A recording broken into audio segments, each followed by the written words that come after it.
Welcome to Divine Peace. Tonight, we will tell the story of Gideon, the story of a frightened farmer who became a general, the story of an army of 135,000 soldiers defeated by 300 men with torches and clay jars and a single shout in the dark. There will be no ads while you listen. If this channel brings you rest, consider subscribing, and let us know in the comments where in the world you are listening from tonight. Now, settle in, close your eyes, and let the story begin. There is a kind of courage that does not look like courage when it arrives. It does not come announced, does not stride in with its shoulders back and its chin lifted. It comes quietly, usually to the wrong person, in the wrong place at the wrong time, and it announces itself with fear rather than confidence, with questions rather than certainty, with a voice that says, "I cannot possibly be the one you are looking for." The story of Gideon is a story about that kind of courage. It is a story about a man who was hiding when the angel found him, who asked for proof not once but twice before he believed what he was being told, who looked at an army of 135,000 soldiers in the valley below and went down into it in the dark with 300 men and clay jars and fire. He was afraid the whole time. He was afraid at the beginning, and afraid in the middle, and perhaps still trembling a little, when the enemy broke and ran. His fear did not disqualify him. His fear was, in a strange way, the point. To understand Gideon, you have to understand the world he was living in. The period of the judges in ancient Israel was not a stable time. It was not a time of kings and courts and organized armies and national borders maintained by treaty and force. It was a time of cycles, of Israel following God and prospering, then turning away and suffering, then crying out and being rescued, then settling into prosperity and turning away again. The pattern repeats itself in the book of Judges with the regularity of a tide, and it is not a comfortable pattern to observe because it looks too much like every other human pattern across every other time and culture, the pattern of people who have been given something good and do not know how to hold it carefully enough. In Gideon's time, the threat was the Midianites. The Midianites were a nomadic people from the desert regions east of Israel, and for 7 years they had been descending on the land of Israel at harvest time, with their camels and their livestock and their weapons, consuming everything that the Israelites had grown, leaving nothing behind. The scripture describes them as like a plague of locusts for abundance, so many that they could not be counted. They came with the Amalekites and the people of the east, a vast coalition of raiders who understood that the most efficient strategy was not to conquer and occupy, but to arrive at the moment of harvest and take everything, and leave the people of the land without enough to survive on until the next growing season. 7 years of this had broken Israel. The people had retreated from their towns and villages into the mountains, into dens and caves and strongholds in the hills, trying to hide from the raiders who swept through the valleys below. They could not plant in the open without the risk of losing everything. They could not keep livestock without watching the Midianites drive it away. The land of Canaan, the land of milk and honey, had become a land of hiding and hunger, and the people of Israel, desperate and exhausted by 7 years of loss, did what they always did when the desperation became total. They cried out to God, and God heard them. And God looked at the whole of Israel, at all the men who might have been the one to lead a rescue, and chose Gideon. Gideon was threshing wheat when the angel of the Lord appeared to him, not threshing wheat in the open, in the way that wheat was normally threshed, out in a high place where the wind could carry away the chaff and the work could be done efficiently in the open air. He was threshing wheat in a winepress. He was hiding. He had taken the work underground into a place that was not meant for threshing, that was too enclosed and too airless for the work to be done well, because it was also too enclosed to be seen from the road, too hidden for the Midianites to know that there was wheat being threshed here, and that someone had managed to grow some this year, and that it was worth stopping and taking.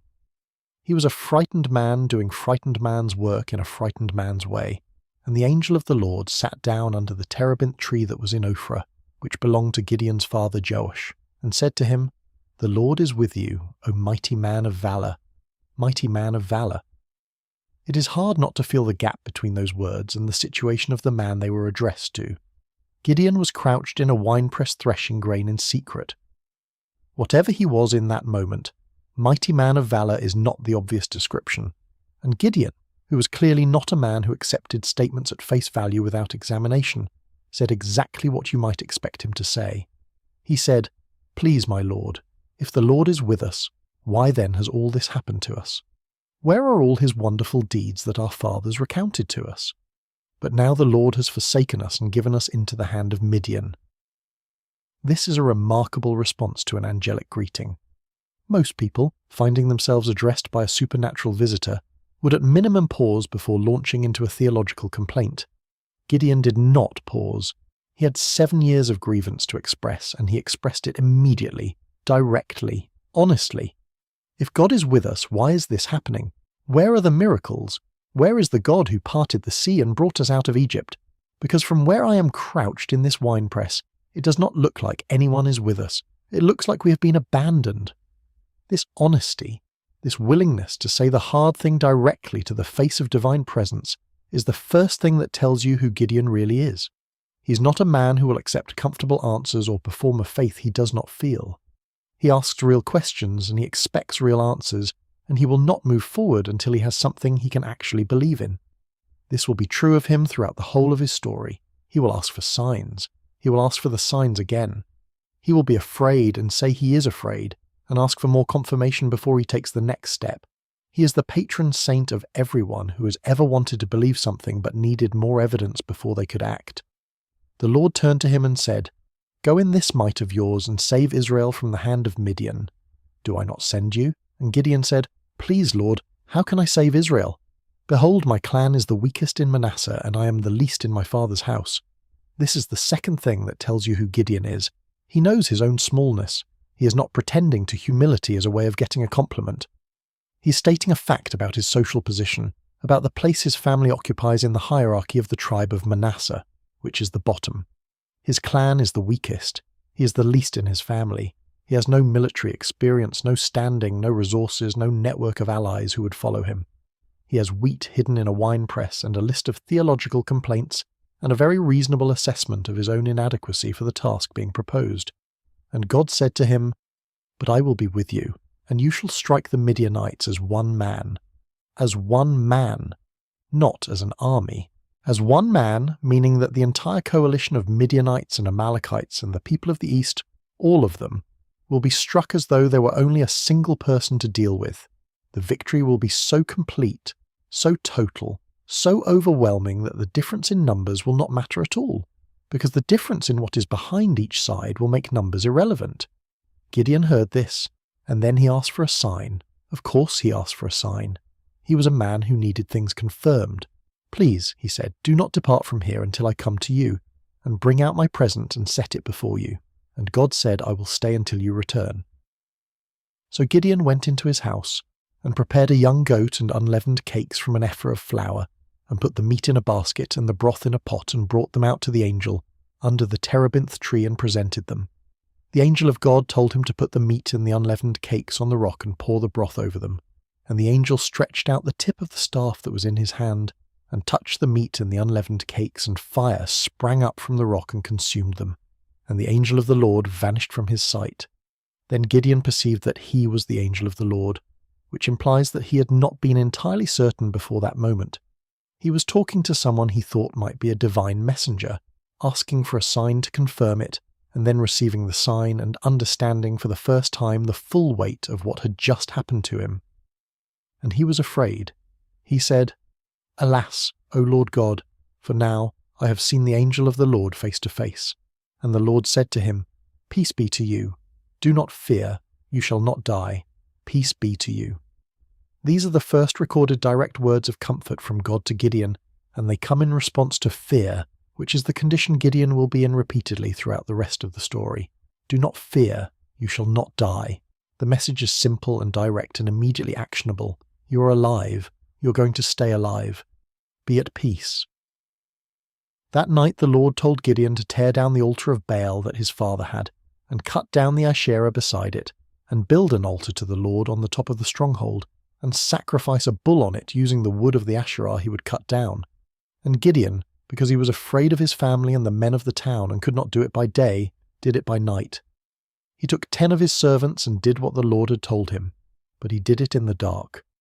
When the men of the town rose early in the morning and saw that the altar of Baal had been torn down, and the Asherah beside it cut down, they investigated and determined that Gideon the son of Joash had done it. They came to Joash and demanded that he bring out his son, that he might die, because he had torn down the altar of Baal and cut down the Asherah beside it.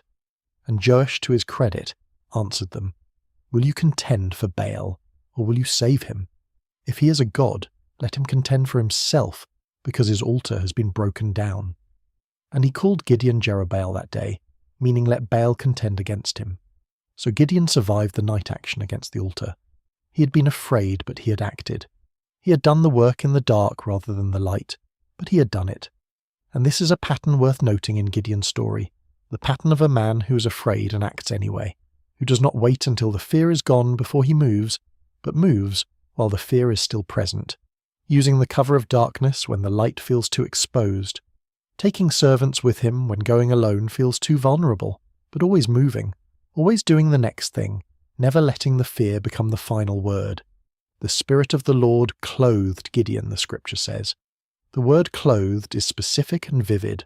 It is the image of the Spirit of God coming over a person the way a garment comes over a body, enveloping them, covering them, changing what is visible on the outside even if the inside is still the same frightened man it was before. Gideon blew a trumpet and sent messengers throughout Manasseh and Asher and Zebulun and Naphtali, and they too came up to meet them. An army was assembling. Word had gone out and men were coming in response to the call. 32,000 men gathered to Gideon, which is not a small army and which must have felt in that moment like something real, something that might actually be enough to face the vast coalition of raiders in the valley below. But Gideon was not sure. He was still not sure, and this is the moment of the fleece. Gideon said to God, "If you will save Israel by my hand, as you have said, behold, I am laying a fleece of wool on the threshing floor. If there is dew on the fleece alone, and it is dry on all the ground, then I shall know that you will save Israel by my hand, as you have said." And it was so. When he rose early next morning and squeezed the fleece, he wrung enough dew from the fleece to fill a bowl with water. He had the sign he asked for, and then he asked for another one. Then Gideon said to God, "Let not your anger burn against me. Let me speak just once more. Please let me test just once more with the fleece. Please let it be dry on the fleece only, and on all the ground let there be dew." And God did so that night, and it was dry on the fleece only, and on all the ground there was dew. 2 signs, the same confirmation asked for twice. Gideon needed to be sure, and he was honest about needing to be sure, and God did not rebuke him for it. God gave him both signs. God gave him the wet fleece and then the dry fleece, the same miracle in reverse, because the person being asked to walk down into a valley of 135,000 soldiers with whatever he could gather was going to need something solid to stand on, and Gideon was not a man who could manufacture certainty he did not have. He rose early in the morning with all the people who were with him, and they encamped beside the spring of Harod, and the camp of Midian was north of them, by the hill of Moreh, in the valley. And the Lord said to Gideon, "The people with you are too many for me to give the Midianites into their hand, lest Israel boast over me, saying, 'My own hand has saved me.' Too many." 32,000 men was too many, not because Gideon could not use them, not because more soldiers would hurt in a conventional military sense, but because the lesson that was about to be taught could not be taught with 32,000 soldiers. The lesson required the odds to be so impossible that there was no explanation for the outcome except the one that was true. God told Gideon to announce to the people that whoever was fearful and trembling should return home, and 22,000 of the men left. 10,000 remained, and the Lord said to Gideon, "The people are still too many. Still too many. 10,000 was still too many." So God told Gideon to bring the people down to the water, and he would test them there. He would separate those who lapped the water like a dog from those who knelt down to drink, and the 300 men who lapped would be kept, and the rest would be sent home. 300 men, out of 32,000, less than 1% of the army that had assembled. 300 men against a coalition so large that the scripture describes them as being like a swarm of locusts, their camels without number, as the sand that is on the seashore for multitude. 300 men with their jars and their torches and their trumpets sent to break an army that could not be counted. This is the shape of the story before the battle, and it is worth sitting with that shape for a moment, in the quiet of this night before we walk down into the valley. The shape is impossible task, wrong person, insufficient resources, confirmed by signs that should not have been needed. The shape is fear at every step, and movement at every step, fear and movement together, inseparable, the fear not eliminated but accompanied, the movement not confident but faithful. The shape is God reducing the army until the math makes no sense, until there is no possible human explanation for what is about to happen, until the only story anyone can tell afterward is the true one. This is the shape that certain kinds of important things take. Not all important things, but some, the ones where the point is not the outcome alone, but the understanding of how the outcome came about. The ones where the lesson can only be learned if the numbers are reduced until they are impossible, until human ability has been definitively ruled out as the source of what happens next.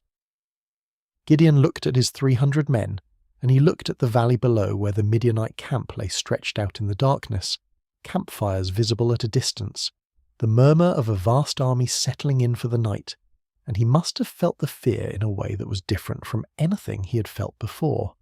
This was not the fear of a man hiding in a wine press. This was the fear of a man standing at the edge of something irreversible, looking down into consequences he could not take back once they were set in motion. That night the Lord said to him, "Arise, go down against the camp, for I have given it into your hand. But if you are afraid to go down to the camp with Purah your servant and hear what they say, and afterward your hands shall be strengthened to go down against the camp." And he went down with Purah his servant to the outposts of the armed men who were in the camp. If you are afraid. God acknowledged the fear directly. God did not say be strong and courageous and feel no fear. God said if you are afraid, here is what you can do. There is a gentleness in this that is easy to miss. The God who reduced the army to 300 men, the God who set up a situation that made human courage nearly irrelevant by making human numbers nearly irrelevant, that same God turned to the man he had chosen and said, "I know you are afraid, and I have a provision for that too.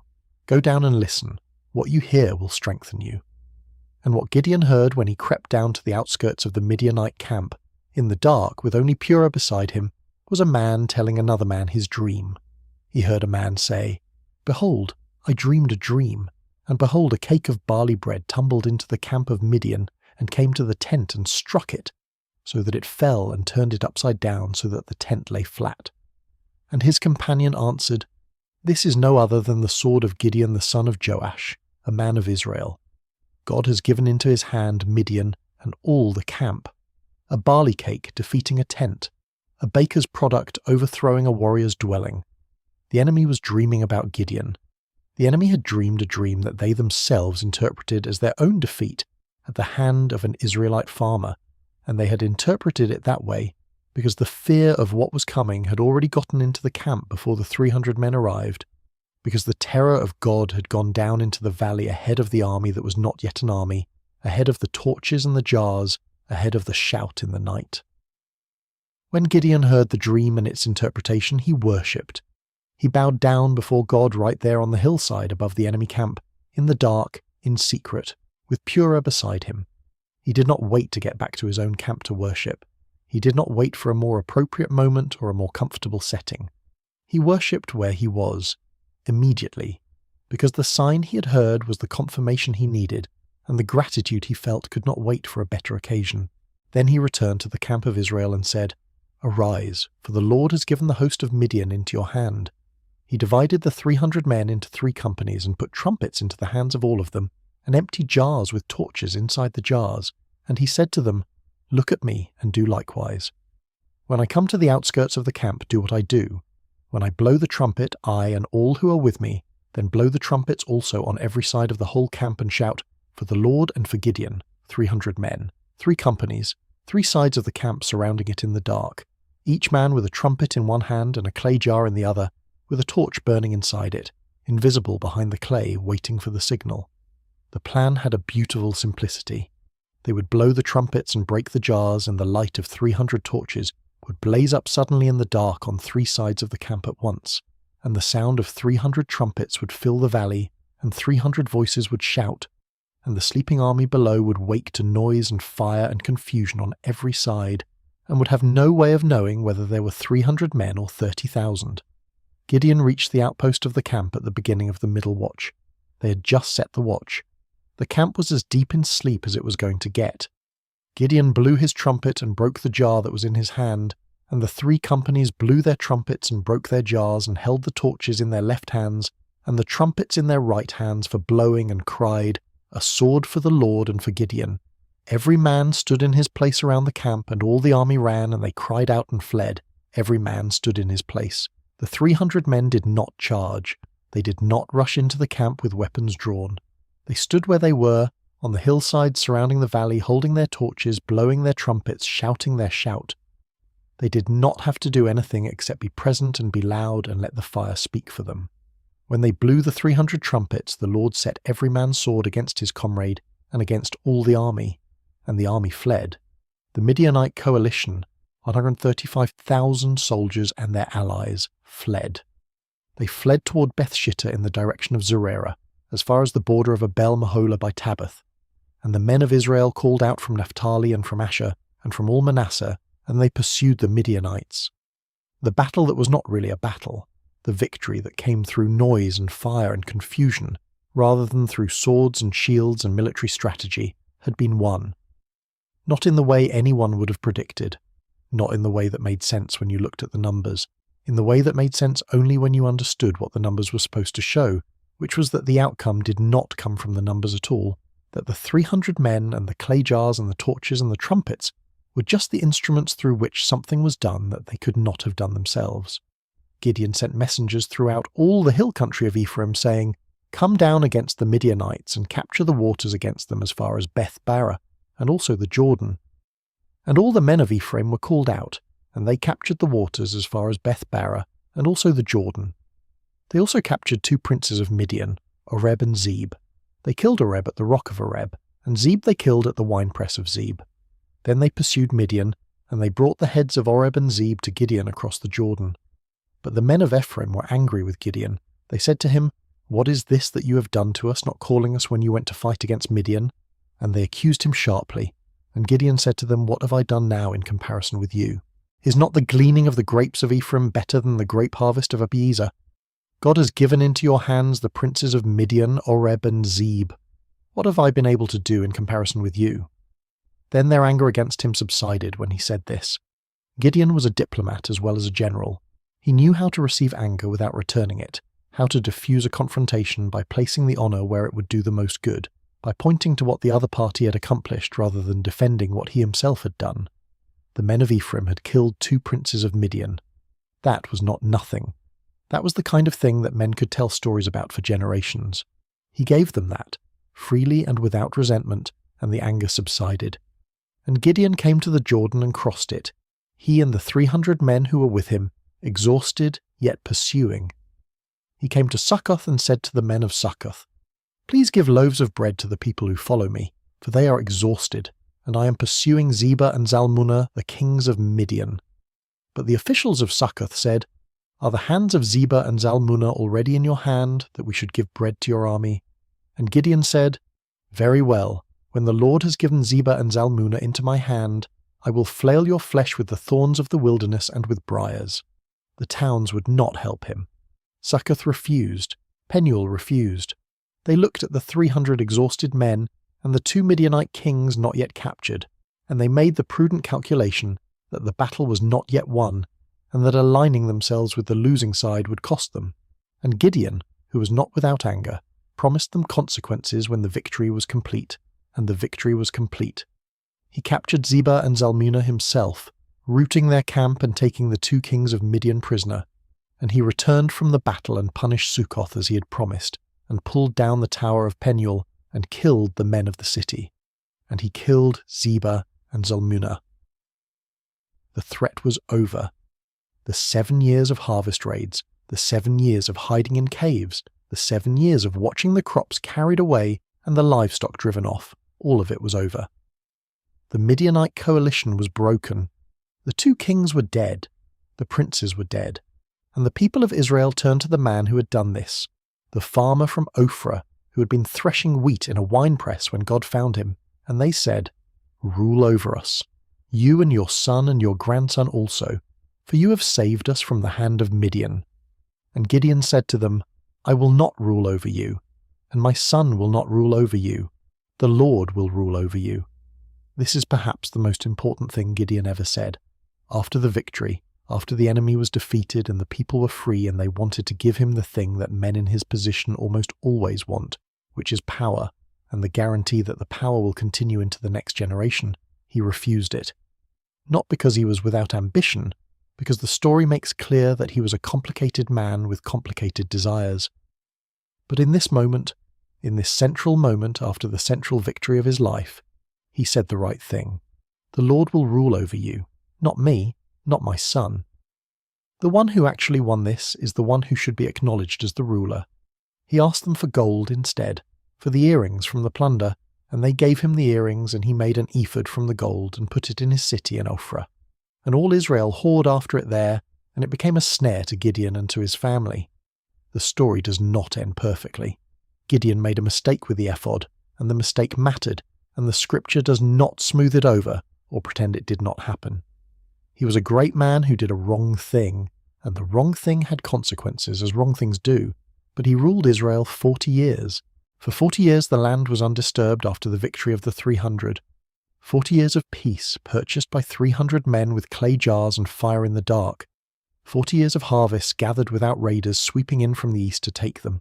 40 years of children who grew up not knowing what it was like to hide from the Midianites, who knew the story of the night battle only as a story their grandparents told, who could not quite picture what it had felt like to stand on a hillside above a valley full of 135,000 sleeping soldiers with a jar in your hand and a torch inside the jar, and the word from a farmer turned general ringing in your ears, "Do what I do." The night air over the valley of Jezreel is very quiet now. The battle is long over. The torches have burned down. The clay jars lie in pieces on the hillside, their moment of purpose completed, broken open to let the light out, discarded once the light was no longer hidden. The army has fled and the pursuit has ended and the kings are dead, and Gideon has gone home to Ophrah, to the farm and the threshing floor and the terebinth tree where an angel sat one afternoon and called a frightened farmer a mighty man of valour. He was a mighty man of valour.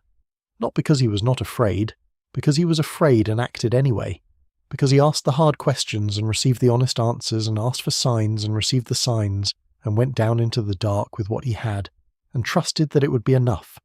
Because he stood in his place on the hillside and blew his trumpet and broke his jar and let the light come out. The light came out, and an army fled, and 40 years of peace followed. This is the shape of what one person's faithfulness can do. When the faithfulness is real, and the fear is acknowledged and the action is taken anyway. It does not require the fear to be absent. It does not require confidence that the outcome is certain. It requires only the willingness to stand in your place and blow your trumpet and break your jar and let whatever light is inside you come out into the night. The valley below is dark and still. The stars are out over Jezreel, and the moon is rising over the hills, and somewhere in the distance a dog is barking at the silence. The camp of the Midianites is empty now.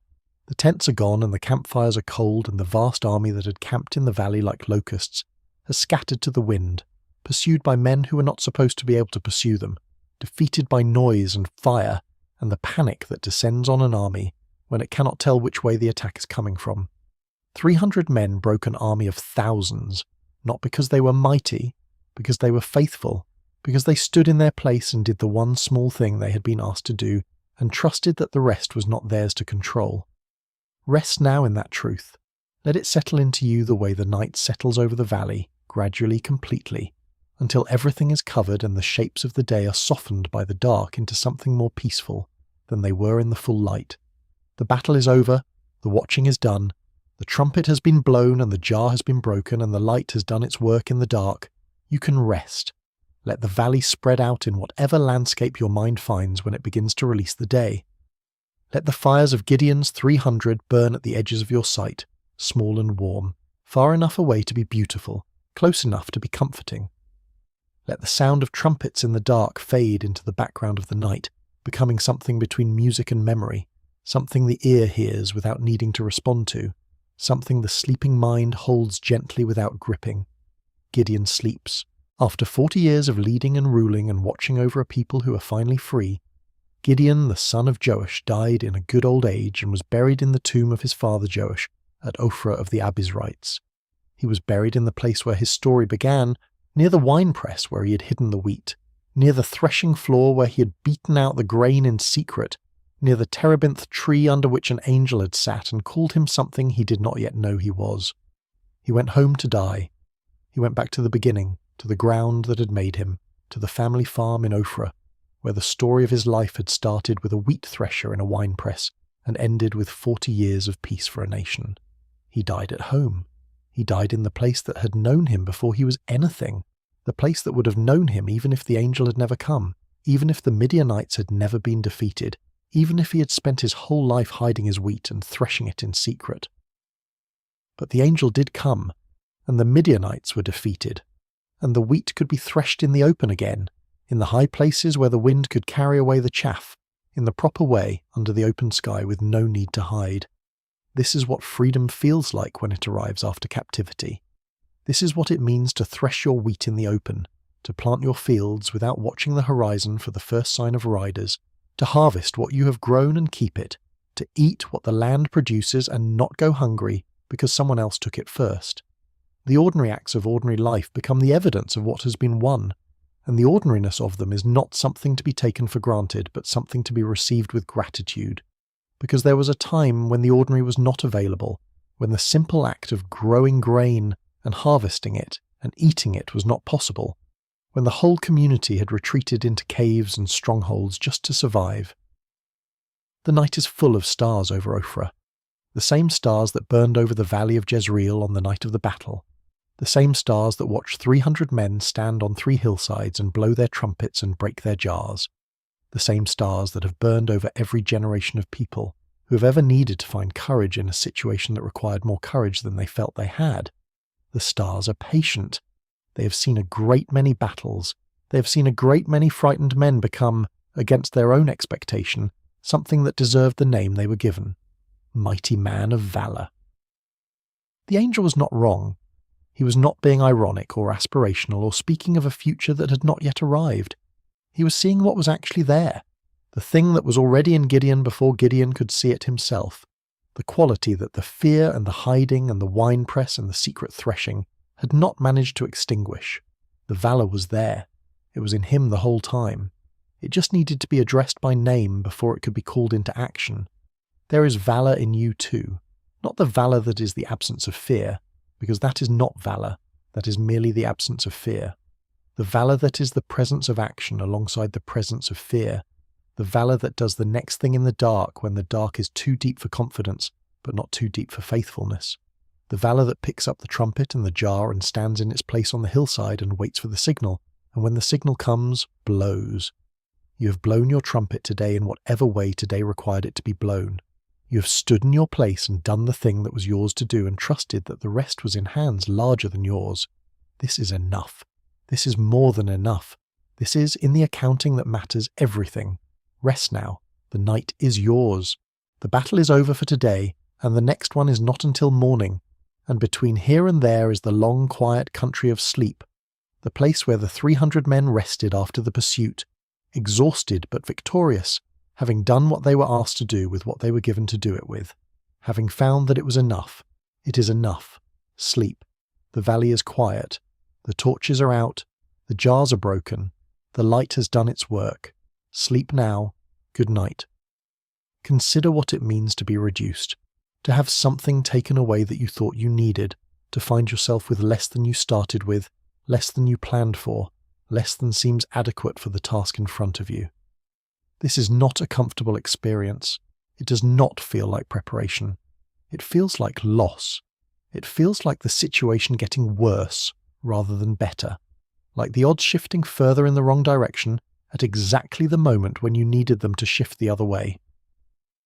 Gideon watched his army shrink from 32,000 to 10,000 to 300 in a single day. He watched 22,000 men walk away in response to the announcement that whoever was afraid could go home, and he must have felt the familiar weight of fear himself as he watched them leave. He watched 9,700 more men sorted away at the water and dismissed, until he stood on the hillside with 300 men who had been selected not for their bravery or their strength or their military experience, but for the way they brought water to their mouths. The reduction must have felt like devastation. It must have felt like the odds, which had never been good, becoming impossible. 300 against 135,000 is not a military calculation. It is not a strategy. It is a joke. Or it would be a joke if not for the fact that the one doing the reducing had also done the signs with the fleece and the fire from the rock and the dream about the barley cake in the enemy camp. The same one who was saying do this with 300 had already demonstrated repeatedly that the numbers he used were not the numbers that determined outcomes. The reduction was not devastation. The reduction was the point. God was removing every possible explanation for the outcome except the one that was true. He was clearing away the 31,700 men who would have allowed Israel to say afterward that they had won through their own military strength. He was leaving only 300, because 300 could not win this by themselves and everyone knew it, and therefore when 300 won it, the explanation would be unmistakable. There is a strange comfort in being reduced to the point where you cannot possibly take credit for what happens next. There is a freedom in it, an unexpected relief. When you have nothing to work with and the outcome is therefore entirely out of your hands, you are released from the exhausting obligation of being adequate. You cannot be adequate with 300 men against 135,000. You can only be faithful. You can only stand in your place and blow your trumpet and break your jar and leave the rest to the one who told you to do it. The freedom of the inadequate is the freedom of total dependence. This is not the freedom we usually want. We usually want the freedom of adequacy, the freedom that comes from having enough, from having the resources and the skills and the allies and the numbers to handle whatever comes. But the freedom of total dependence is deeper, because it does not rest on any of those things, and therefore it cannot be taken away by losing any of those things. It rests on the one who told you to stand in your place, and that one does not run out of resources. Gideon had to learn this. He could not learn it with 32,000 men at his back. He could not learn it with 10,000. He could only learn it with 300, when the math was so far past impossible that the only thing left was the thing that had been there from the beginning, the presence and the promise of the one who had sat under the terebinth tree and said, "The Lord is with you, O mighty man of valor." The Lord is with you, not will be with you when you have figured out the strategy, not was with you when you had more soldiers, is with you. Present tense, in the winepress and on the hillside and in the dark with 300 men, and at the water where the thousands were sent home. The presence does not fluctuate with the numbers. The presence does not increase when the army is large and decrease when it is small. The presence simply is constant, available, exactly as real with 300 as with 32,000, exactly as capable of working with what remains as with what has been taken away. This is the deep lesson of Gideon's reduction. Not that small things can do great things, though that is true. Not that God likes the underdog, though there is something in the story that speaks to that. But that the presence that makes everything possible does not depend on what we bring to it. It is not augmented by our adequacy or diminished by our inadequacy. It is what it is, complete and sufficient, before we arrive and after we leave, regardless of what we carry with us when we come. Gideon carried 300 men, clay jars, torches, and trumpets. He had fear and a series of signs he had needed to ask for twice. He had a father who had been keeping an altar to Baal in his courtyard. He had the question, if God is with us, why has all this happened to us? He had everything that made him seem like the wrong choice, and he had the presence of the one who had chosen him anyway, and those two things together were enough. More than enough. The night deepens over Jezreel. The valley that was full of a vast army an hour ago is emptying now, the Midianites and Amalekites scattering in every direction, their camels running, their tents abandoned, their weapons dropped in the panic of the flight. The hillsides where 300 men stood are becoming quiet again, the torches burning lower, the trumpets silent, the 300 standing where they have stood throughout, in their places, having done what they were asked to do. There is something very still about men who have done what they were asked to do. The stillness of tasks completed, of obedience fulfilled, of the moment when you realize that the thing you are carrying has been delivered and you can put it down. They had carried the jars and the torches and the trumpets up the hillside, and they had stood in their places and they had waited for the signal, and they had blown and broken and shouted and held the fire up in the dark, and now the enemy was running and the task was done and they could stand in the stillness of having been enough. You are enough. Not in yourself, not because of what you bring, not because your adequacy is greater than the situation requires, but in the way that Gideon's 300 were enough, which is the way that people are enough when they are standing in their place and doing the thing they have been asked to do and trusting the rest to the one who asked them. That is enough. That is always enough. The 300 men did not need to be 100,000. They needed to be 300 men who stood in their places and blew their trumpets when the signal came. This was entirely within their capacity. A frightened man can stand in his place. An inadequate man can hold a torch. A man with no military experience can blow a trumpet when he hears the signal. The task was sized for exactly who they were, not who they needed to become before the task could be given to them. This is mercy. The task sized for exactly who you are, in this moment, with what you have, in the place where you are standing. Not the task you will be ready for in 5 years, not the task you could handle if you had more training or more resources or more confidence. The task that is yours right now, in this configuration of abilities and fears and limitations, the task that fits into your hands as they actually are. What is in your hands as they actually are? What torch are you carrying? What trumpet have you been given? What jar is in your arms, with what fire inside it, waiting for the moment when it is time to break it open and let the light out? The light inside the jar is not yours to create. You did not make it. You were handed it by someone who knew what was needed in the valley, and knew that you were the one to carry it to the hillside. Your task is not to create the light, but to carry it carefully, and to break the jar when the signal comes, and to hold up what remains so that the valley can see it. Break the jar. Hold up the light. Blow the trumpet. Stand in your place. This is all that is required. This is enough. The rest is not yours to arrange. The Midianites are already running. The fear of God has gone before you into the valley. The dream of the barley cake tumbling into the tent has already done its work in the hearts of the people who needed to be afraid. By the time you blow the trumpet, the outcome has already been determined by something you did not do and cannot take credit for. Your trumpet and your torch are the announcement of a victory that is already settled, not the means by which the victory is achieved. This is a strange and wonderful thing to sit with. The battle is won before the trumpets blow. The army is defeated before the jars are broken. The freedom of Israel is secured before the 300 men take up their positions on the hillside. What Gideon and his 300 do is the visible expression of an invisible reality, the human announcement of a divine decision, the breaking open of the container to let out what was already inside. Break open, let out what is inside.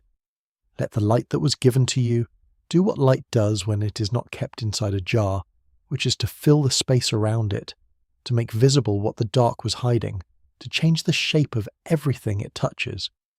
You have been carrying light. You have been carrying it through your days and your nights and your ordinary hours of ordinary life, sometimes aware of it and sometimes not, sometimes feeling the weight of the jar and wondering why you are carrying something this carefully when you're not even sure what is inside it. Break it open tonight, not in the dramatic sense, but in the quiet sense, the sense of releasing what you have been holding, of letting the interior become the exterior, of allowing what is true about you to be visible in whatever way tonight makes possible. The dark is not an obstacle to light. The dark is where light becomes visible. The 300 torches would not have been visible at noon. They were visible because the valley was dark, because the night made them unmistakable, because the contrast between the darkness and the fire was so complete that there was no missing it. Your light is visible in the dark too. The light you carry is most visible in the places and the moments when everything else is dark. This is not a reason to be glad about the dark. It is not a reason to seek out the difficult and the painful and the frightening. It is simply an observation about how light works, how faithfulness works, how the things that are real tend to become most visible when everything that is not real has been stripped away by circumstances that did not ask your permission before arriving. The dark came to Israel for 7 years. The Midianites descended on the harvests, and the people retreated into caves, and the land that was supposed to flow with milk and honey ran dry and thin and afraid. And then the dark was also the setting for the victory. The same dark that had hidden the enemy's power was the context in which that power was broken, in the middle of the night, by torchlight, by 300 men who stood in their places and let the fire speak for them. The dark that surrounds you is not only an obstacle, it is also the context in which whatever light you carry will be most clearly visible. Not to all eyes, and not always in the dramatic ways, but to the eyes that are watching, and the moment that is waiting, and the place where your particular torch is supposed to burn. Stand there. Stand in that place. Hold up the light. The night is very deep now. The story of Gideon has moved through its arc from hiding, to appointment, to signs, to reduction, to the hillside, to the valley, to the victory and the 40 years of peace, and the old age and the burial in Ophrah. The arc is complete. The story has arrived at its destination, which is not the battle, but the peace that follows the battle, the long quiet afterward in which the meaning of what happened can be understood and received and passed on. Pass it on. In the morning, when the night has done its work and the day is available again, pass on whatever the story has given you. Not necessarily in words, sometimes in the way you stand in your place, sometimes in the way you hold up whatever light you have been given, sometimes in the simple faithfulness of being where you're supposed to be and doing what you've been asked to do. That is enough. That has always been enough. Gideon is sleeping in the tomb of his father in Ophrah. He has been sleeping there for a very long time. He does not need anything from you now except perhaps the occasional acknowledgement that his story mattered, that the frightened farmer who was hiding his wheat in a wine press and asking hard questions of a divine visitor turned out to be exactly the right person for exactly the right moment, and that the lesson of his life is still available to anyone who needs it. The lesson is available tonight. You have received it in whatever way it was available to you in this particular telling. Let it rest in you. Let it do its work in the deeper places, the places beneath the conscious mind, that receive things without analyzing them, that hold things without deciding what to do with them, that know things without being able to say exactly when or how they came to know them. Sleep will take you to those places. Sleep is the country where the deeper knowing happens, where the things you have heard settle into the places that need them, where the stories you have been told find the parts of you they were looking for and take up residence. Let Gideon's story find where it belongs in you. Let the image of 300 men with torches and trumpets live in the part of you that needs to know that small and inadequate can be enough, when small and inadequate is standing in its place and trusting the one who arranged the numbers. The numbers were always going to be 300. From before the beginning of the story, the answer was 300, because 300 was the number that would leave no room for any explanation except the true one. You were always going to be exactly who you are, with exactly what you have, in exactly the place where you are standing. From before the beginning, the provision was sized for the person who would need it, which is you, exactly as you are. Rest in that. Rest in the knowledge that the sizing was done before you arrived and that it fits, even when it does not feel like it fits, even when the 300 seems like too few and the valley seems too full of sleeping soldiers and the jar seems too fragile to contain anything worth carrying across a hillside in the dark. The jar holds the light. The light is real. The valley is waiting. And you are exactly who the angel meant when the angel said what the angel said. Mighty man of valor, mighty woman of valor, mighty person of valor. You, crouching in your own winepress, hiding your own wheat, asking your own hard questions of a universe that sometimes seems not to be answering. You are the one. Not because you are mighty by any conventional measure, but because the one who is doing the choosing sees what is in you that the fear and the hiding have not managed to extinguish, and calls it by its name, and waits under the terebinth tree while you go in and cook a meal and come back out with it on a rock, and lights it with fire from the end of a staff and says, "Do not fear, you shall not die. Peace be to you. Peace be to you." This is the word for tonight. Not from an angel sitting under a terebinth tree, though it comes from the same source that the angel spoke for. Peace be to you. The battle is over. The valley is quiet. The torches are burning low. The 300 are resting in their places on the hillside, having been enough, having done what they were asked, having stood where they were supposed to stand. You have stood where you were supposed to stand today. You have done what was yours to do. You have carried your jar and held your torch and blown your trumpet in whatever way today required those things of you. And now the night is here, and the rest is yours. Take it. Take the rest completely. Let the quiet of the valley after the battle be the quiet of your own night, the silence that follows faithfulness, the peace that is the proper ending of any day in which you have done what was in front of you to do. Sleep now. The morning will bring its own battle and its own sizing and its own provision. Tonight there is only the dark and the dying fire and the 300 men resting in their places and the valley empty of everything that was threatening to fill it. Rest in the empty valley. Rest in the aftermath of the battle that has been won.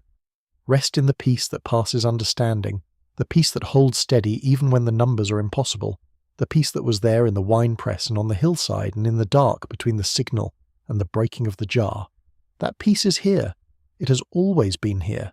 It is the ground under the story, the thing the story has been pointing to all along, the destination that all the fear and the questions and the signs and the 300 men and the clay jars and the trumpets and the torches were all moving toward. Peace. Be at peace tonight. Good night. Sleep well. The valley is quiet. The light has done its work. You can put down the jar now. Sleep. The Spring of Harod is a real place. It exists today as it existed in Gideon's time, a spring that issues from the base of Mount Gilboa in the Jezreel Valley, feeding a pool of clear water at the foot of the mountain. The valley stretches out to the north and west from the spring, wide and flat and fertile, one of the most agriculturally productive regions in all of the land of Israel, a valley that has seen more battles than almost any other place in the history of that part of the world. Gideon camped at Harod. The Midianites camped to the north, by the hill of Moreh. On a clear day you can stand at the spring of Harod and see across the entire valley, see the hill of Moreh on the far side, see the wide flat floor of the valley between. It is not difficult standing there to try to imagine what it looked like filled with 135,000 soldiers and their camels and their equipment. The scripture says they were like locusts for abundance, like the sand of the seashore for multitude. The valley that today is fields of grain and orchards would have been covered by the camp of the invading coalition, fire after fire in the dark, tent after tent, the noise and the smell of a vast army settled in for the season. And above them, on the slope of Mount Gilboa, 10,000 men reduced to 300. Watching. Waiting. Listening to Gideon's instructions about what they would do when the signal came. The geography matters. It matters because it makes the story physical, because it places the human beings who are in it inside a landscape that can be walked in and seen and touched, because it reminds you that Gideon was a real man who stood in a real place and looked out over a real valley at a real army and felt the fear that any real man would feel in that situation. The story is not a metaphor. It happened in a particular valley in a particular time to particular people who were afraid in the particular way that people are afraid when the numbers are impossible, and the task has been given anyway. The particularity of the story is part of what makes it available.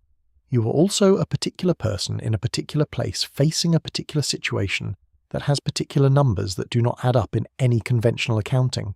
You're not dealing with an abstract challenge.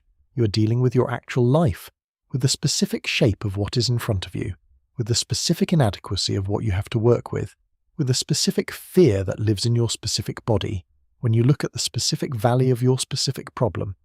Gideon's specific valley and your specific valley are not the same valley, but the presence that was with Gideon in his valley is the same presence that is with you in yours. The one who sat under the terebinth tree and waited for a frightened farmer to bring out a meal and then consumed it with fire from the end of a staff is the same one who knows your valley and has already been in it before you, who knows where the spring is and where the army is camped and what 300 men with jars and torches can do in the middle of the night when the timing is right. Trust the presence, not the plan, because you may not have a plan, not the numbers, because the numbers may not add up, not your own courage, because your courage may feel insufficient for what is being asked. Trust the presence. Trust the one who said, "I will be with you," and meant it, and has been with you in every wine press and on every hillside and in every moment of watching an army that was too large to face with what you had. The spring of Harod is cold and clear. It has been cold and clear for thousands of years, fed by whatever underground source feeds it, unchanged by the battles that have been fought around it, unchanged by the armies that have camped beside it and departed and been replaced by other armies and other centuries. The spring does not know about Gideon. The spring just flows. It does what it does because it is what it is, constant and cold and available to whoever comes to drink from it. The 300 men who were chosen at the spring were chosen by the way they drank. They lapped the water with their hands, bringing it to their mouths while staying alert rather than kneeling down and putting their faces in the water and losing awareness of their surroundings for the duration of the drink. This is the detail the scripture gives us about how the selection was made, and commentators have spent considerable energy speculating about what it means, about whether these men were more vigilant or more disciplined, or more military in their instincts than the others. What matters for the story is not the interpretation of the detail, but the fact of the selection. 300 specific men, chosen by a specific behavior at a specific spring, for a specific mission in a specific valley on a specific night.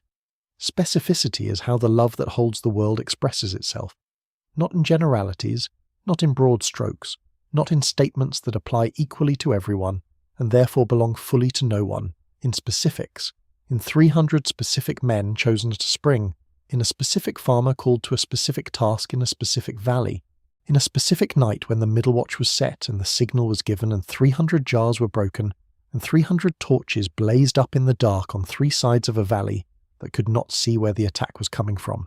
You are specific. Your situation is specific. The provision for your situation is specific. It is sized and shaped for exactly who you are in exactly the place where you are, with exactly the resources that are available to you, which may be fewer than you wanted but are exactly the right number for what the specific lesson of your specific season is teaching you. 300 is always exactly the right number when it is the number that has been chosen. The sizing is not accidental. There are things that can only be learned with 300. There are things that 32,000 teaches you, and things that 300 teaches you, and the lessons are not the same. The season of 300 is not a punishment. It is a curriculum. It is the specific form that your education is taking right now, the particular configuration of limitation and trust and faithfulness that is available to you in this moment and not in any other. When the 32,000 come, you will have learned something. When the 300 come, you will learn something different, something deeper, something about the difference between what you can do and what can be done through you. The 300 is a gift. Not comfortable, not easy, not what you would have asked for if you'd been the one doing the asking, but a gift. The specific curriculum of this season, the precise configuration of exactly enough, not enough to handle it yourself, but enough to stand in your place and blow your trumpet and break your jar and let the light out. Let the light out. This is what the night is for. Not only for rest, though rest is real and necessary and the body is grateful for it. The night is also for letting the light out, for releasing in the dark what the day has been containing, for allowing the interior to become the exterior in the safety of the private hours, for breaking open the jar of everything you have been carrying and letting it breathe and burn and be seen in the space of your own quiet. You do not have to be seen by anyone else tonight. The valley is dark and the armies asleep and there are no witnesses except the stars. The light you release in this quiet hour is just for you, and for the one who sees in the dark the way Gideon's torches were visible in the dark, clearly, unmistakably, with no room for confusion about what they were. The one who sees in the dark sees you, sees the light you carry, sees the trumpet you have been given, sees the jar and knows what is inside it, and knows when the time is right for it to be broken. Trust that knowing. Trust that the signal will come when the signal is supposed to come, and that when it comes you will be ready to blow because you have been standing in your place, because you have not put down the trumpet, because you have been waiting with the faithfulness that waits without knowing exactly what it is waiting for. Gideon waited. He waited while the army was reduced twice. He waited while he went to the spring and watched the selection happen. He waited while the 300 were divided into companies and given their jars and their torches and their instructions. He waited on the hillside while the enemy camp settled into sleep. He waited through the first watch and into the beginning of the middle watch, the deep hours when the camp would be at its least alert, when the soldiers on watch would be at their most tired and the soldiers in their tents would be in their deepest sleep. He waited and then he acted. Both things. The waiting and the acting are both part of the story, both essential to the outcome. You cannot skip the waiting to get to the acting. You cannot skip the acting to stay comfortable in the waiting. The story requires both, in sequence, in the timing that is not yours to set. The timing is being set for you right now. The middle watch has its own logic, its own moment of readiness, its own signal that comes when the conditions are exactly as they need to be. You will know when it comes. Gideon knew. He had been waiting long enough and watching carefully enough that when the moment arrived, he knew it was the moment and he moved without hesitation. You will move without hesitation when the moment comes, not because you are fearless, because you have been standing in your place long enough, holding your jar and your trumpet long enough, trusting the presence that arranged the numbers long enough, that when the signal comes, the movement will be the natural expression of everything you have been doing in the waiting. Until then, wait. Wait in the good way. the way that is alert and present and holding what you have been given without dropping it, the way that keeps the torch burning inside the jar even when you cannot see the fire, the way that keeps the trumpet ready to blow even when the night is quiet and the signal has not yet come. The night is quiet now, very quiet, the kind of quiet that comes in the deep hours when the world has finished with its business for the day and not yet begun with the next day's business, when there is a gap in the activity of things, a pause between one movement and the next. This is the pause before the signal. This is the waiting that precedes the movement. This is the held breath of the world between the intention and the action. Breathe in the pause, rest in it. The pause is not emptiness. It is fullness of a different kind, the fullness of potential, of readiness, of everything arranged and nothing yet triggered. The fullness that precedes the moment when 300 jars break simultaneously and the valley fills with fire. The fire is coming, but not yet, not tonight, or not in the dramatic sense. Tonight the fire is inside the jar, the way it was for the 300 on the hillside before the signal came. Tonight you are carrying what you carry and it is inside you still, warm and real, and doing whatever fire does when it is contained, waiting for the moment when the container breaks and what was inside becomes the light that fills the space around it. Trust the fire. It is real. It is warm. It is the presence of the one who lit it, and the one who lit it has not left. Peace be to you. Do not fear. You shall not die. These words were spoken once to a frightened man by a divine fire under a terebinth tree in Ophrah, and they have been echoing through the story of people who needed to hear them ever since. Because the situation changes, but the words remain true, and the fear remains real, and the comfort remains available. Peace be to you. Do not fear. You shall not die. Sleep now in these words.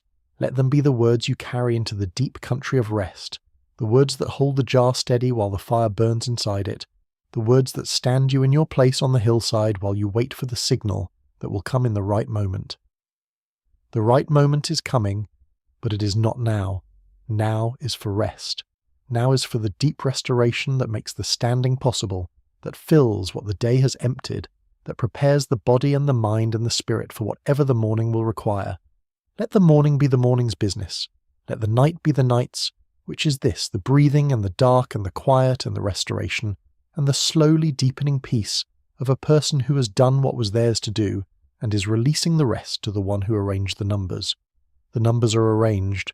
300 is the right number. You are the right person.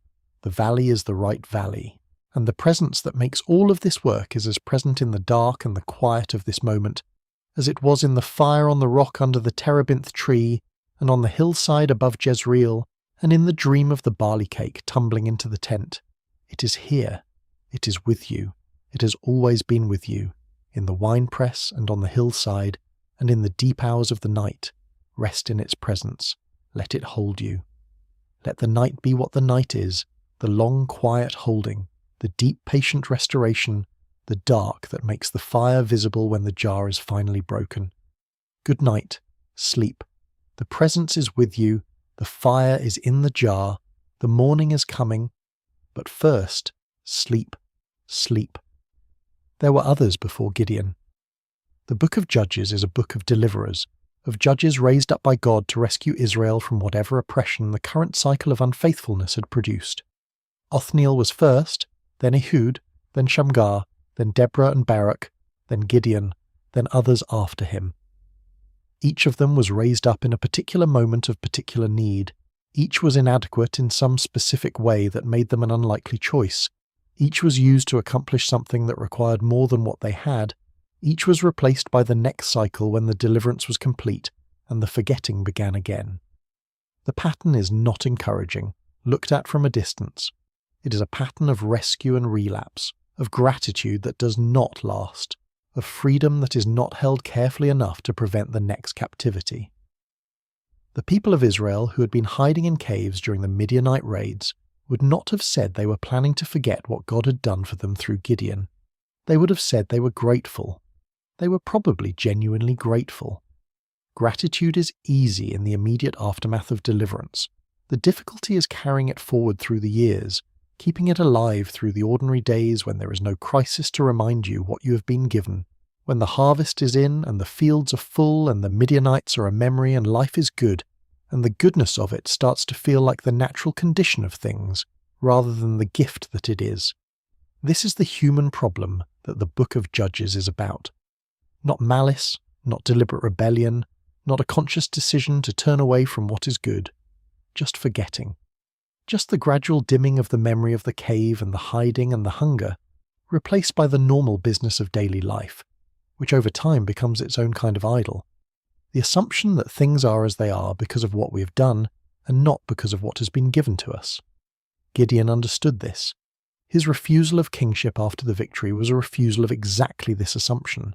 The people wanted to give him the power to ensure that the good times would continue, to institutionalize the deliverance by making it hereditary, to put Gideon's family in charge of the mechanism of salvation so that salvation would always be available on demand.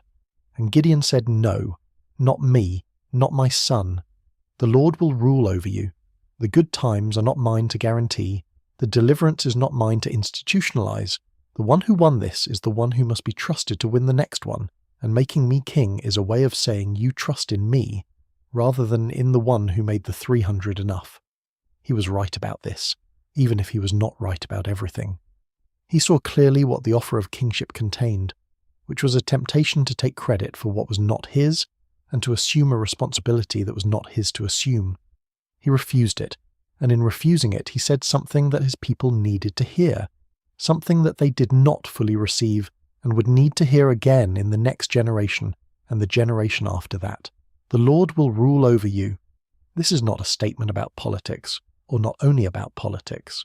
It is a statement about the deepest question of any life, which is who is in charge, who is running this, who is the one whose judgment you trust when your own judgment has run out, who is the one you turn to when the army has been reduced to 300 and the valley is full of soldiers and the math is impossible. Gideon turned to the right one. That is why the 40 years of peace happened.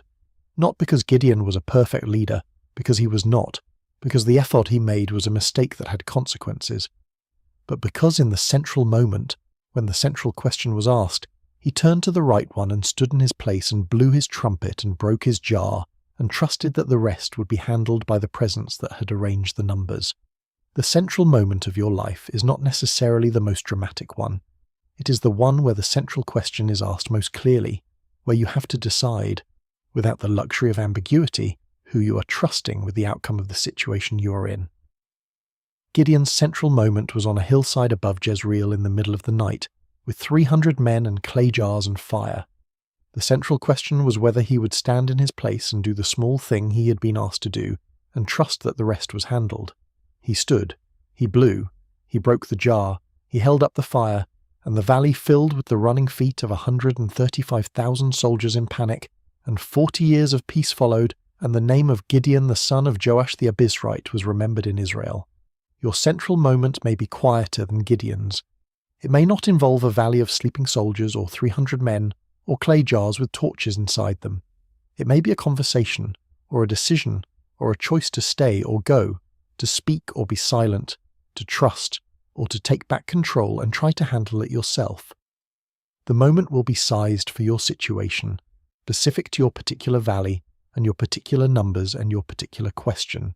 But the shape of the answer will be the same. The shape is, stand in your place. Do the small thing, break the jar, hold up the fire. Trust the rest to the one who arranged the numbers. The rest has always been handled, not always in the way that made immediate sense, not always in the time that felt right from where you were standing, but always, in the end, in the way that looked like exactly what was needed, once you had enough distance to see it clearly. The outcome of the Valley of Jezreel looked like a disaster for the first few minutes after the jars broke.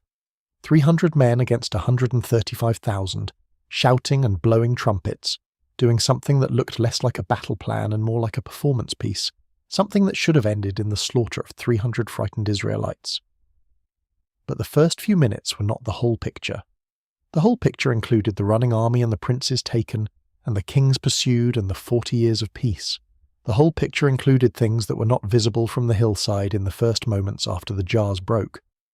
The whole picture required more time and more distance than Gideon had in the moment of the standing. You are in the moment of the standing. You do not have the whole picture. You have the jar and the trumpet and the 300 and the knight, and you have the presence that arranged all of this, and you have the instruction. Stand in your place. Do what you have been asked to do.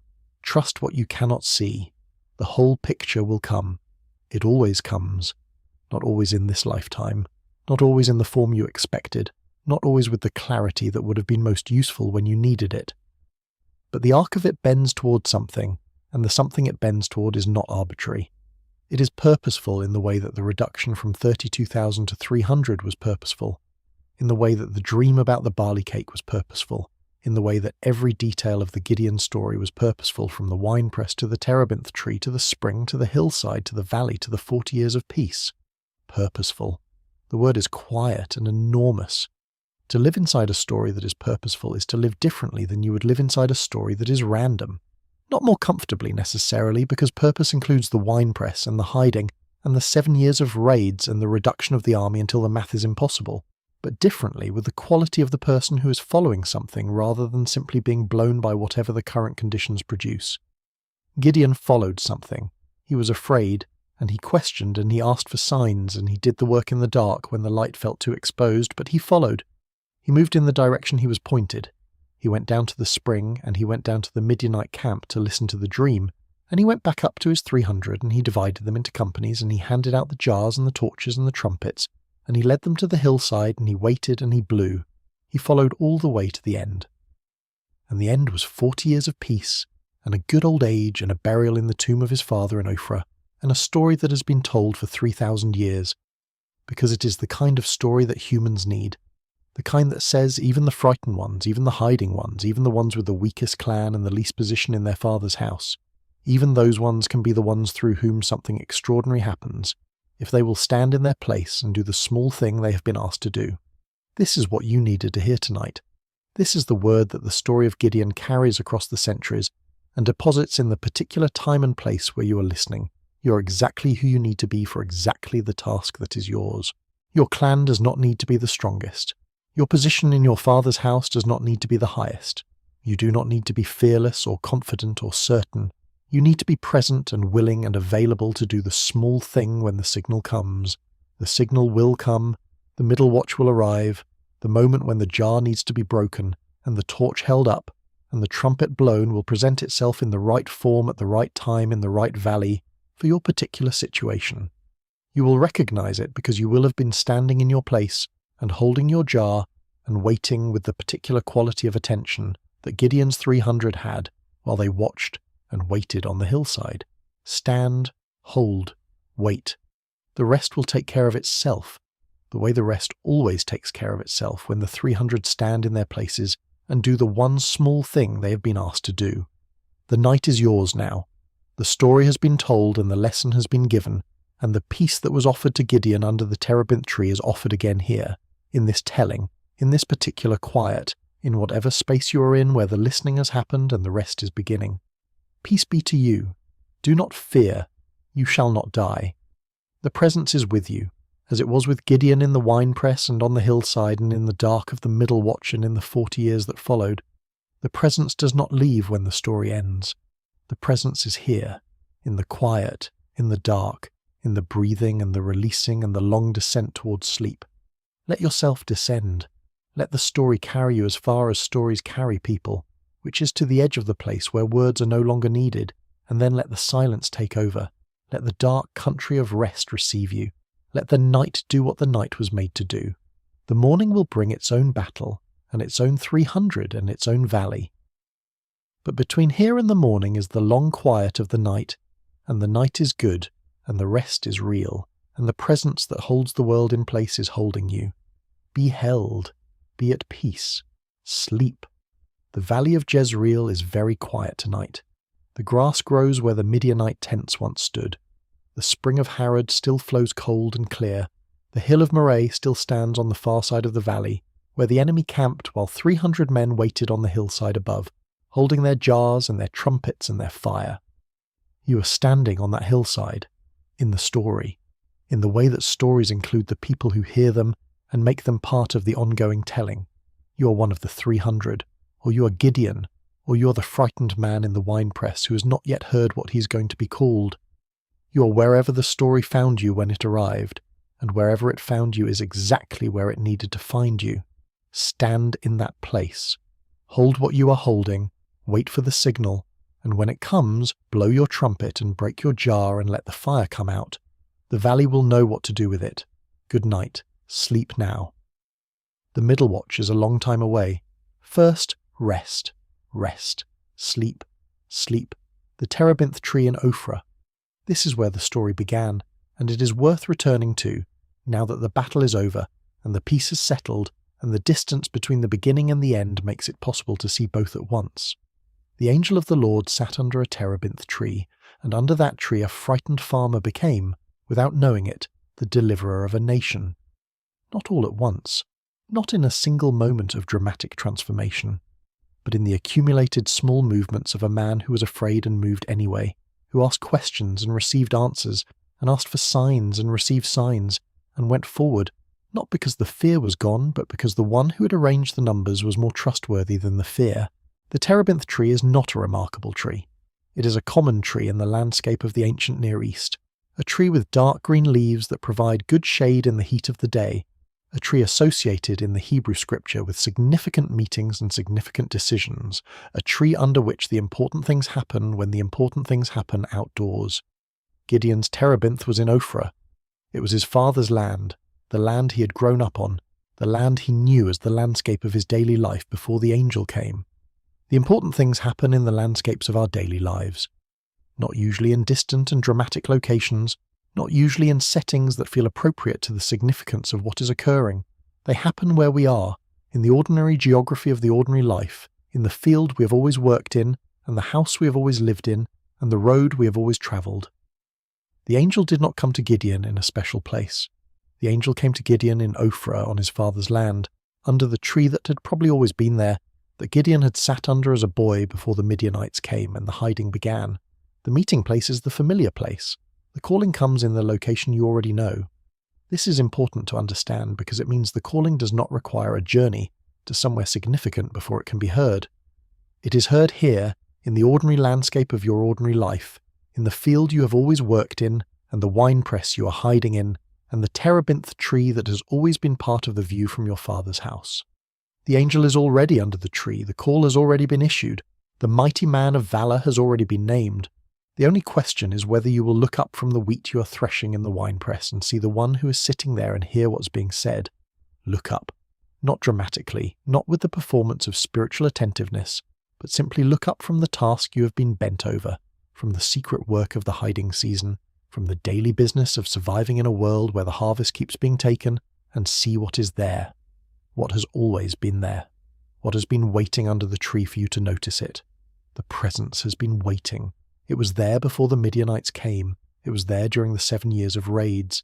It was there in the winepress while the wheat was being threshed in secret. It has never left. The 7 years of silence were not 7 years of absence. They were 7 years of presence that was not yet being recognized. Presence that was waiting for the moment when the situation had become desperate enough that the call would be heard. Sometimes the waiting has to get desperate enough. Sometimes the comfortable years of the ordinary life, the years before the Midianites came, are also years of a kind of inattentiveness, a preoccupation with the harvest and the household and the daily business that leaves no room for the larger story.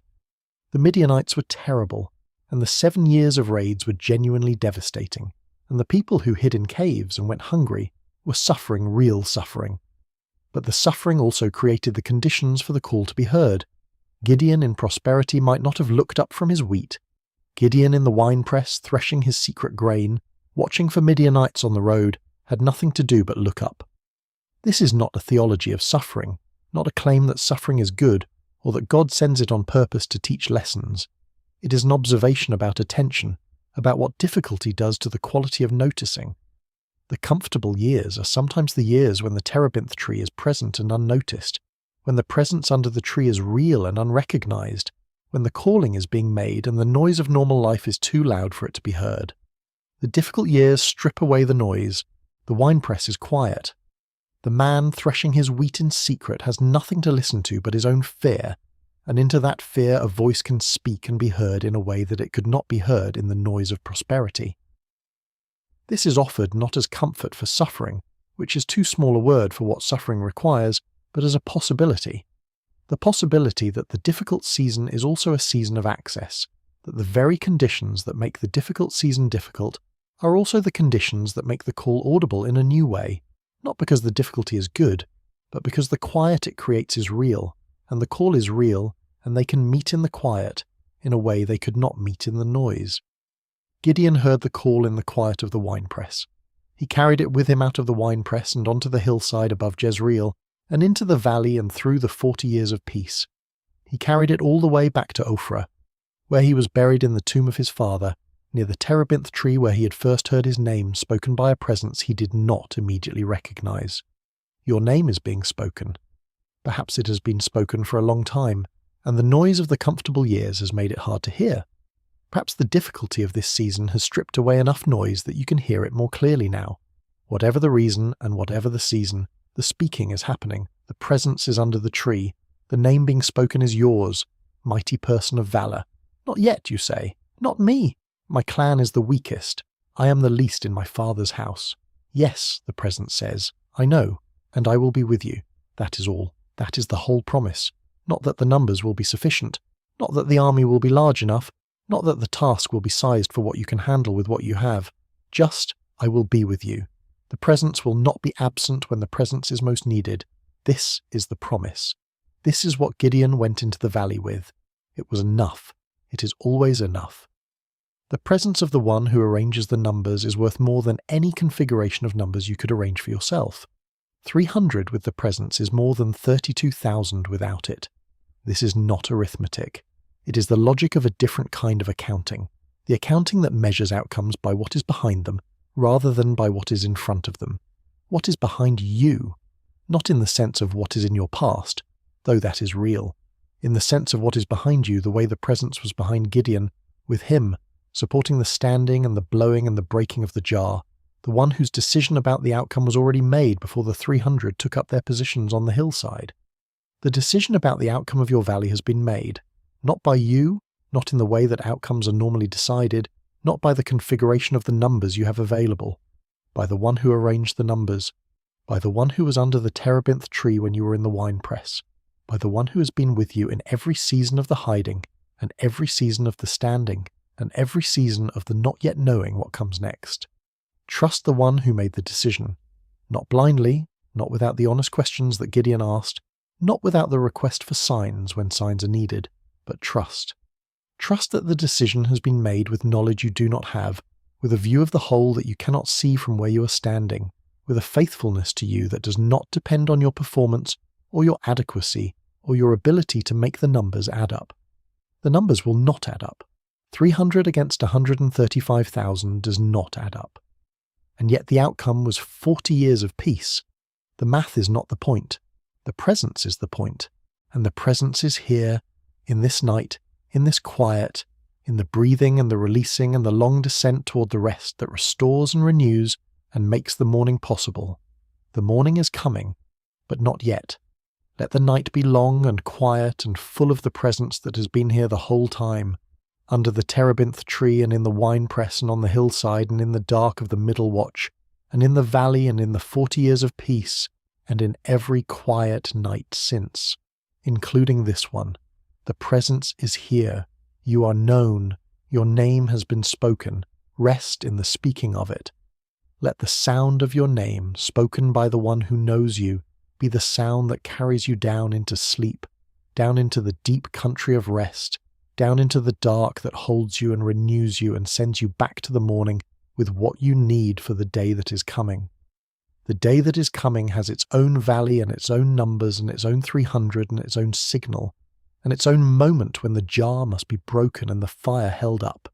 It is waiting for you, patient as the morning, ready to present itself when the night is done. But the night is not done yet. The night has more hours in it, more quiet, more of the restoration that only the dark provides. Let the night finish its work in you. Let the presence under the terebinth tree hold the night the way the night holds the sleeping, completely, without gaps, without the anxiety that sometimes comes when the holding is partial. Complete holding, complete rest, complete peace. Peace be to you. Do not fear, you shall not die. These words were spoken once and have never stopped being spoken. They are spoken again now in this telling of this story, in this particular quiet, for whoever is listening tonight from wherever they are listening. You are included in the address. The words are for you as much as they were for Gideon. The presence that spoke them to him is the same presence that speaks them to you, because the presence is not limited to a single address in a single time. The presence is here, in the words, in the night, in the holding. Be held, be at peace, sleep. The terebinth tree in Ophrah is casting its shadow on the ground below it in the moonlight, the shadow moving slightly as the wind moves the branches, a gentle shifting of dark and light on the ground that has not changed since the angel sat there, and a frightened farmer looked up from his threshing and saw what was waiting. You have looked up. That is enough for tonight. You have looked up from whatever secret threshing you have been doing, and you have heard the story of the one who was called a mighty man of valour, before he knew what he was, and the story has done what stories do, which is settle into the places that need it and begin its slow work of telling you who you are. You are who you are, exactly who you are, in exactly the situation you are in, with exactly the numbers you have, and the presence is with you, and the valley is not impossible, and the signal will come. Until it does, rest, sleep, good night. The spring of Harod flows, the terebinth tree stands, the stars burn over Jezreel, and the presence that arranged it all from the winepress to the hillside to the valley to the 40 years of peace is here in the dark, holding you as you sleep, sleep. The camels of the Midianites were without number. This is the detail the scripture gives us about the scale of the invasion, choosing the camels as the measure of abundance, the camels that carried the raiders and their equipment, and their capacity to sweep through a valley and take everything before anyone could respond. Camels in the ancient Near East were not just animals, they were strategic assets, the vehicle of the desert trade routes, and the instrument of raiding across distances that were impossible without them. The Midianites could travel faster and farther and carry more than infantry alone, and they used this advantage to descend on the harvest season after season with the regularity of a natural disaster. And yet it was a man on foot who defeated them. Gideon did not lead a cavalry charge. He did not bring superior technology or better organization or a military strategy that outthought the Midianite approach. He led 300 men on foot to 3 hillsides surrounding a valley, and the camels without number, and the army like locusts for abundance fled before noise and fire, before the sound of trumpets and the breaking of clay jars, before the shout that went up from 300 voices in the dark. The thing that defeated the camels was not their opposite. Faster camels, more camels, better camels would not have defeated the camels.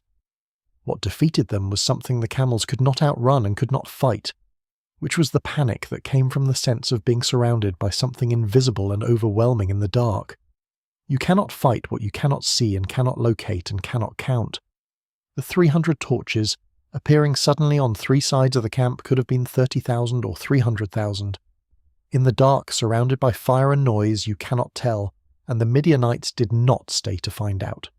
This is the particular genius of the plan, and it is worth understanding that the genius was not Gideon's. He was told what to do. He was given the plan by the presence that had arranged everything else, and his contribution was to follow the plan faithfully, to hand out the jars and the torches and the trumpets, and to stand on the hillside and wait for the right moment, and then do the small thing he had been asked to do. The plan came from somewhere else. The genius came from somewhere else. Gideon's part was the faithful execution of a plan whose origin was not his. He was the instrument through which the plan was carried out, the 300 hands and feet through which the action was taken, the 300 voices through which the shout was made. The plan was not his. The execution was. And the execution required everything he had, every ounce of the courage that had been building since the winepress, every drop of the trust that had accumulated through the fleece and the fire and the dream in the enemy camp. He was not the author. He was the actor.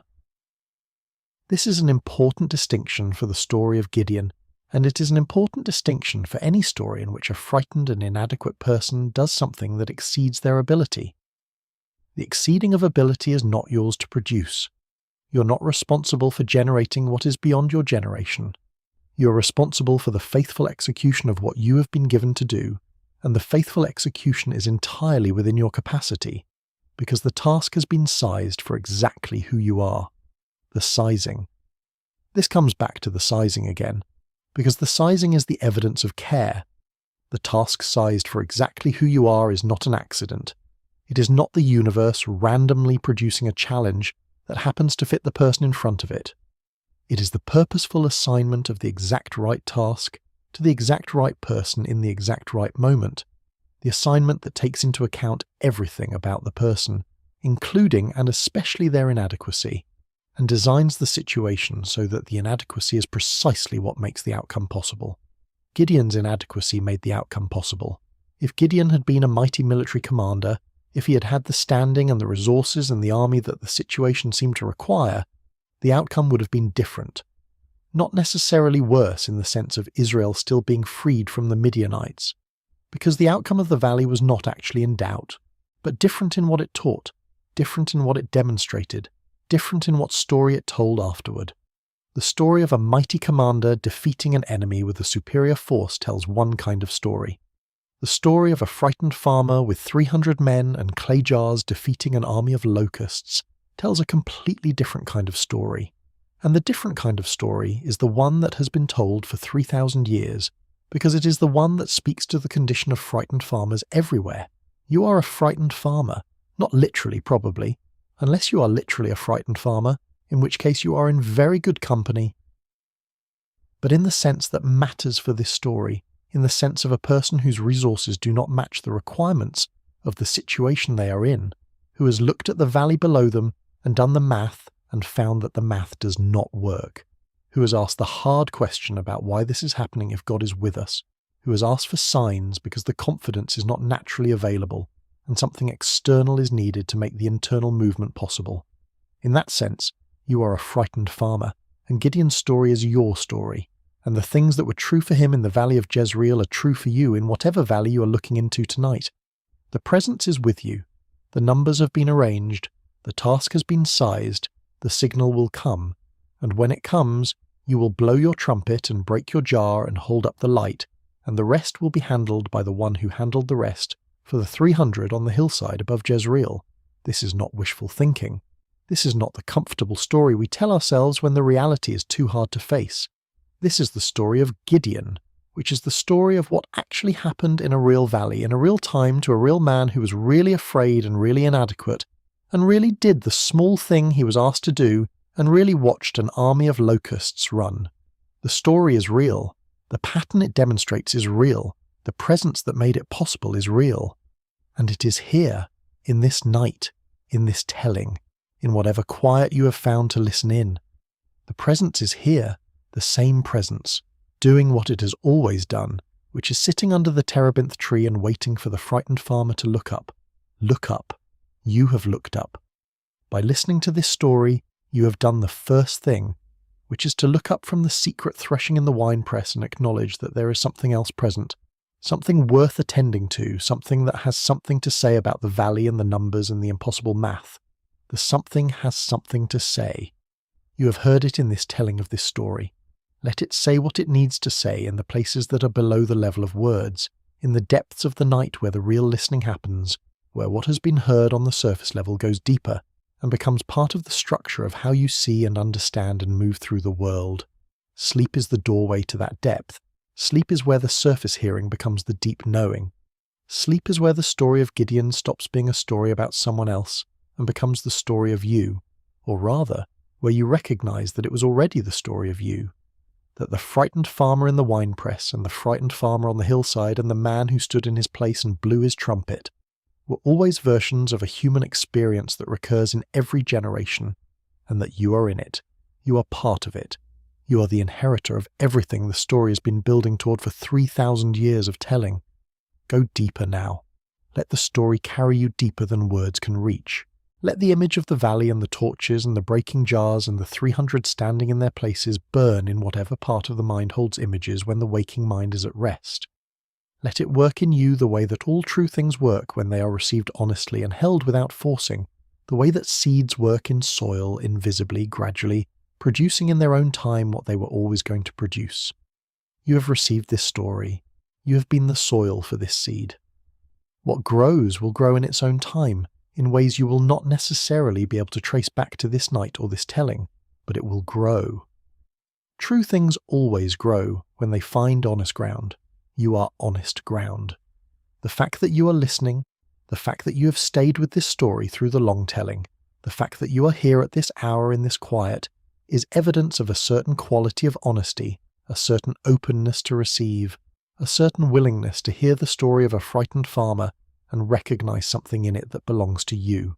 Receive it, hold it, let it grow, and sleep. The night is deep and good, and the presence is real, and the valley below the hillside is dark and quiet, and the 300 are resting in their places, and the morning is a long way off. Let the morning be a long way off. Let the night be long. Let the rest be deep. You are held. You are known. You are the person the angel was talking to when the angel said what the angel said. Mighty person of valor. Sleep in that name. Let it hold you through the dark hours. Let it be there when you wake. Good night. Sleep. The fire is in the jar, and the jar is in good hands, and the valley knows nothing yet of what is coming, and the morning is patient, and the presence is here. Sleep, sleep, sleep. The 40 years that followed the Battle of the Valley of Jezreel were ordinary years. This is perhaps the most important thing to say about them, the thing that the Scripture records almost in passing, as though 40 years of peace were not remarkable enough to require much comment. The land had rest for 40 years in the days of Gideon. This is all. 40 years, reduced to a single sentence, because the 40 years were ordinary in the way that peace is ordinary, in the way that days without raids and harvest without looters and families without fear are ordinary, which is to say they are what life is supposed to be, and they are only remarkable in contrast to the 7 years that preceded them. The ordinary is the goal. The ordinary is what all the extraordinary effort is trying to preserve or recover. The Battle of Jezreel was extraordinary, so that the 40 years could be ordinary. The 300 men stood on the hillside and broke their jars and blew their trumpets and shouted in the dark so that the farmers of Israel could thresh their wheat in the open, in the proper way, in the high places where the wind could carry away the chaff, without hiding, without watching the road for the first sign of raiders, without the fear that everything they had grown would be taken before they could bring it in. The ordinary life. The life where you can plant your field and harvest what you plant and eat what you harvest, and lie down at night without fear of what the morning will bring, where the children can play in the open rather than hiding in the strongholds, where the old people can sit in the evening and talk without listening for hoofbeats in the distance. This is what the battle was for, not for glory, not for the expansion of territory or the growth of power, for the ordinary life of ordinary people who deserve to live without the fear that had been imposed on them by 7 years of invasion. You deserve the ordinary. You deserve the life where the basics are secure and the fear is manageable, and the days have the shape that days are supposed to have, the shape of work and rest and the company of people you love, and the reasonable expectation that tomorrow will be available to continue what today has started. This is not too much to want. This is the standard of what a life is supposed to contain, the baseline below which the intervention of the 300 and the clay jars and the torches and the trumpets is warranted. When the baseline is threatened, the extraordinary becomes necessary. When the ordinary is under attack, the call goes out to the person hiding in the winepress, and the angel sits under the terebinth tree, and the army is reduced until the numbers make no human sense. The extraordinary is not the goal. The extraordinary is the means by which the ordinary is defended and restored. This is worth knowing when you are in the middle of the extraordinary, when the situation you are in feels too large and too dramatic and too demanding. When you are standing on the hillside above the valley with your jar and your trumpet and the impossible math. The extraordinary is temporary. The extraordinary is in service of the ordinary. What you're going through right now is not the permanent condition. It is the season of the 300, the season of the reduced army and the clay jars and the middle of the night, and it is in service of a return to the ordinary that is coming. The 40 years are coming. Not necessarily 40 literal years, but the peace that follows the battle, the ordinary that follows the extraordinary, the wide-open threshing floor that follows the hiding in the winepress. It is coming. The battle being fought with whatever is in your hands is being fought so that the ordinary can be restored, so that the baseline can be recovered, so that the life that life is supposed to be can be lived again without the fear that is currently making it impossible. Hold on. Hold what you are holding. Stand in your place. The 40 years are coming, and they will be quiet, and they will be good, and they will be ordinary in exactly the way that ordinary is the most valuable thing a life can offer. The wheat will be threshed in the open, under the open sky. In the high place where the wind comes clean off the hills and carries the chaff away and leaves the grain ready for the storehouse. No more winepress, no more hiding, just the work done in the proper way, in the proper place, without fear. This is what you are fighting for. This is what the 300 are carrying their jars toward. The open threshing floor, the wheat in the open, the ordinary life lived without fear, the life that was always available and was taken away and is being won back by people who stood in their places and blew their trumpets when the signal came. Stand, blow, break the jar. The open threshing floor is coming. The night is passing. Not quickly, not so quickly that the rest is curtailed. Slowly at the pace the night moves when it is being what it is, the patient dark that holds the sleeping world and moves through its hours without haste and without hurrying the dawn. The night is not in a rush. It has all the time it needs. It will do all its work before the morning comes, all the restoration and the renewal and the deep receiving of what the day has spent, and then it will release the morning when the morning is ready. You're not in a rush either. There is no hurry in this night. There is no urgency in the rest, no deadline pressing against the sleep, no requirement that the restoration be completed faster than the night allows. The night is generous. It gives all the time that is needed, all the hours, all the quiet, all the dark that the body and mind and spirit require to be made new enough to face the morning. Face the morning when it comes, not before it comes. When it comes, with whatever the night has given you to face it with, which will be exactly what you need, sized as the task is always sized, precisely for the person who will be doing the facing. But the morning is not here. The morning is a long way off. The night is deep, and the rest is available, and the presence that has been here all along is still here, steady and patient and as real in the dark as it is in any other condition. Rest in the real. Rest in the presence that does not depend on the light to be present, that was in the winepress before the angel came and on the hillside before the signal was given, and in the valley before the first jar was broken. That presence is here, in this particular quiet, in this particular dark, in this particular night with its particular person, listening to this particular telling of a 3,000-year-old story about a frightened farmer who stood on a hillside with 300 men and clay jars and fire. You are in the story. You have been in it this whole time. The frightened farmer includes you. The 300 include you. The standing in your place and holding your jar and waiting for the signal and blowing when it comes, all of it includes you, because the story is not finished, because the telling of it makes it available to every generation that receives it, because the pattern it traces is the pattern of human life in every century where people are frightened and the task is too large and the numbers are impossible, and the one who arranges the numbers is still sitting under the terebinth tree. The one who arranges the numbers is still sitting under the terebinth tree. This is the last word for tonight, the word that the story of Gideon has been building toward through every telling, the word that matters most when the fear is real and the valley is full and the math is impossible.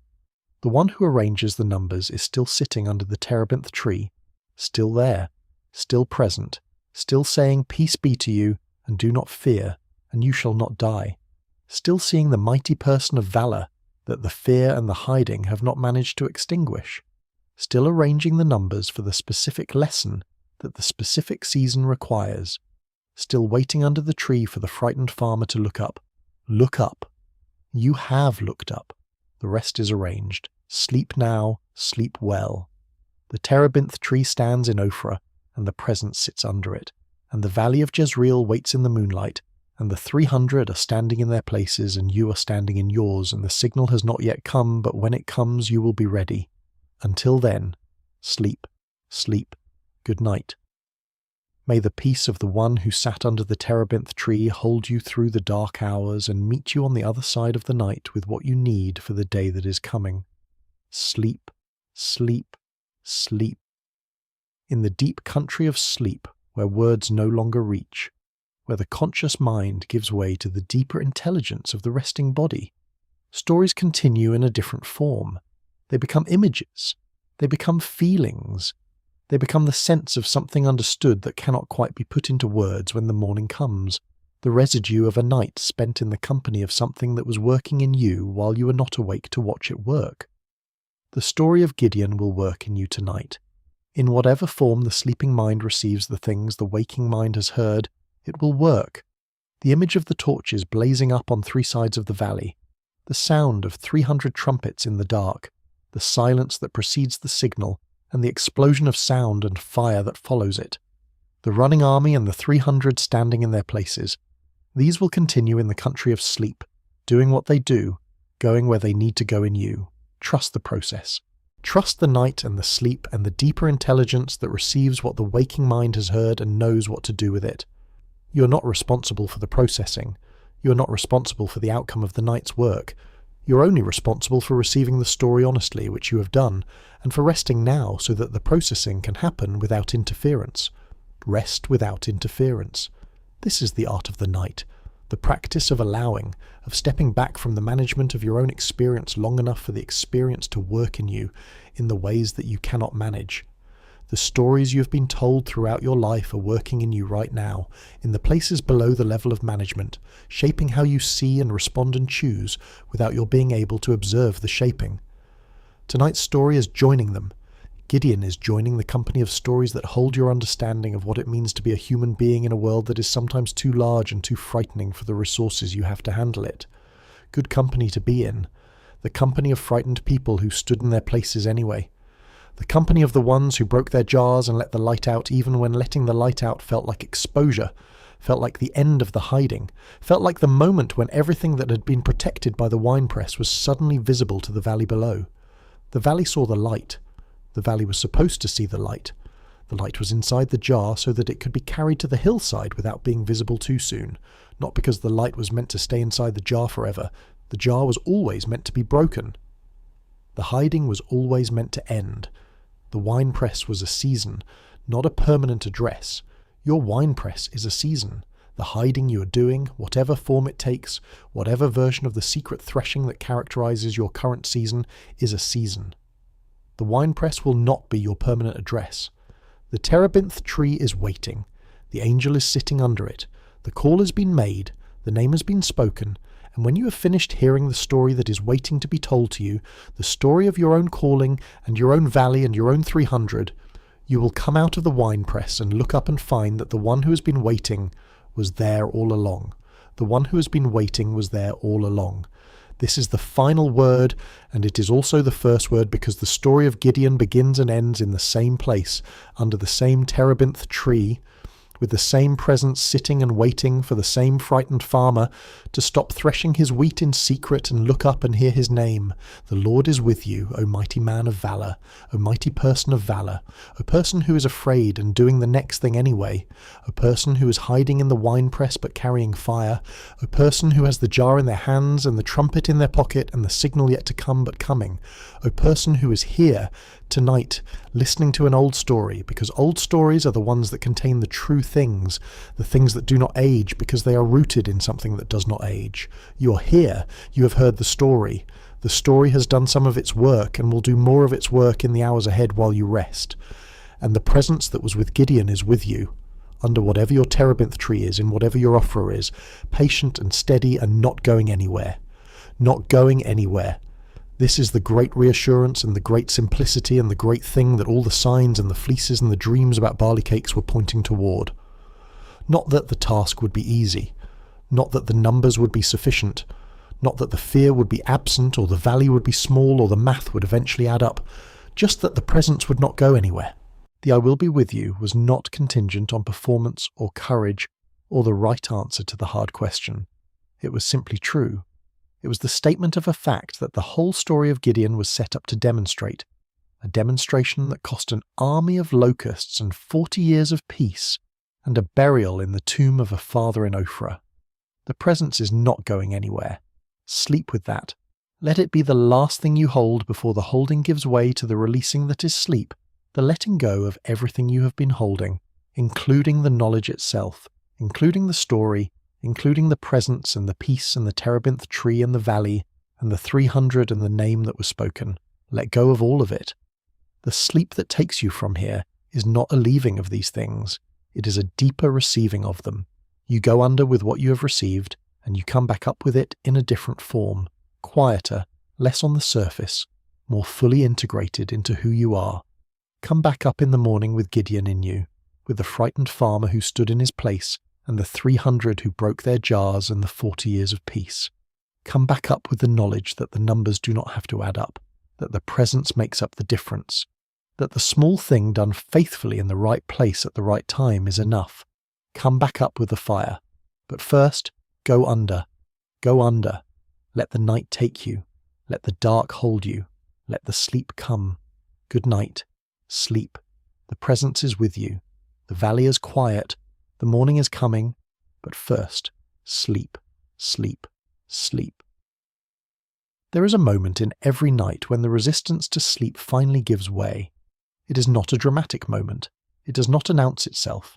It simply arrives, the way sleep itself arrives, without fanfare, quietly, in the gap between one breath and the next, in the moment when the mind stops managing and the body takes over and the descent begins. You are approaching that moment now. The story has carried you as far as the story can carry you, and what comes next is not more story, but the thing that follows story, the place where the received thing goes quiet and begins its transformation into knowing. The transformation is gentle. It does not require anything from you. It does not need your attention or your effort or your conscious participation. It needs only the sleep, the real sleep, the kind that comes when the resistance is released and the night is allowed to do what it does. You have been in that approach for a while now, the gradual loosening of the day's grip, the slow softening of the boundary between waking and sleeping, the warmth gathering in the places that are at rest and the weight settling into what holds you. The weight is settling now. Let it. Let gravity do what gravity does.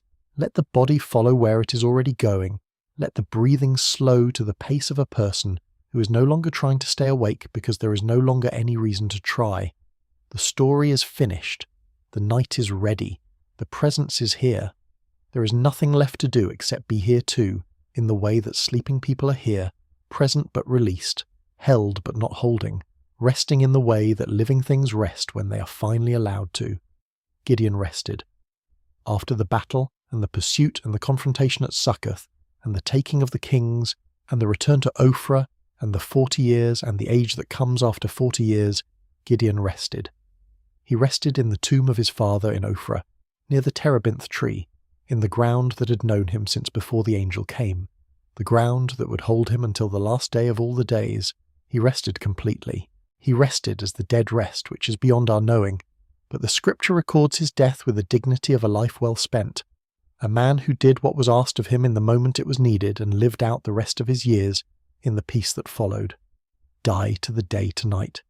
Not permanently, not in any way that will not be fully reversed by the morning, but in the temporary way of sleep, the nightly dying that every living thing practices, the surrender of consciousness that is not frightening but restoring, not a loss but a renewal. Die to the wakefulness and the managing and the holding on.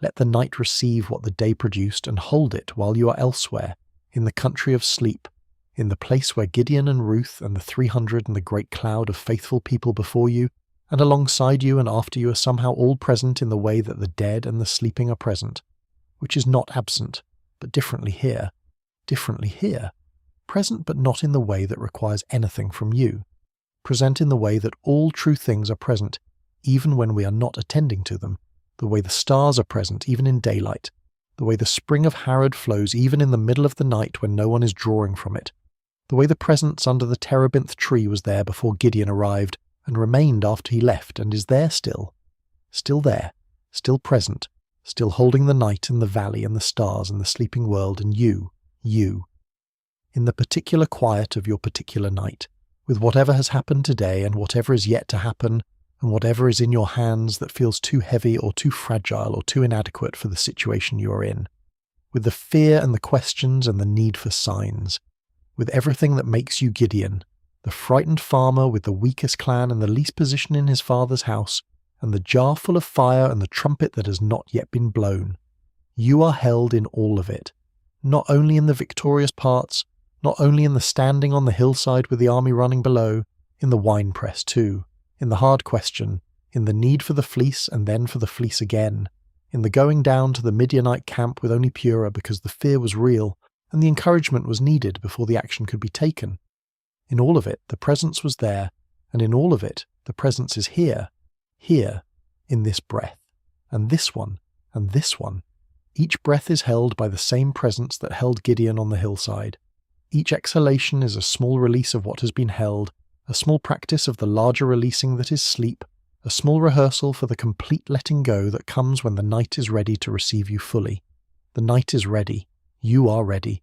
The only thing left is the going, the final movement from the edge of sleep into sleep itself, the crossing of the threshold that has no marker and no ceremony, the gentle disappearance of the waking self into the country that the waking self cannot follow.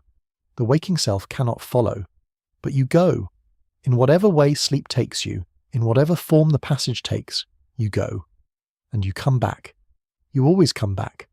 This is the promise of every night, the implicit covenant of the dark, that it will hold what it receives and return it in the morning, restored and renewed and ready for the day that is waiting. The day that is waiting does not need you yet. The day is patient. The day has learned from the night how to wait. The day will present itself when the night is done, and you will meet it with what the night has given you, and the meeting will be sufficient. Sufficient. The word that runs through the whole of Gideon's story. Sufficient is 300 when 300 is the number that has been arranged. Sufficient is a clay jar and a torch when a clay jar and a torch are what has been given.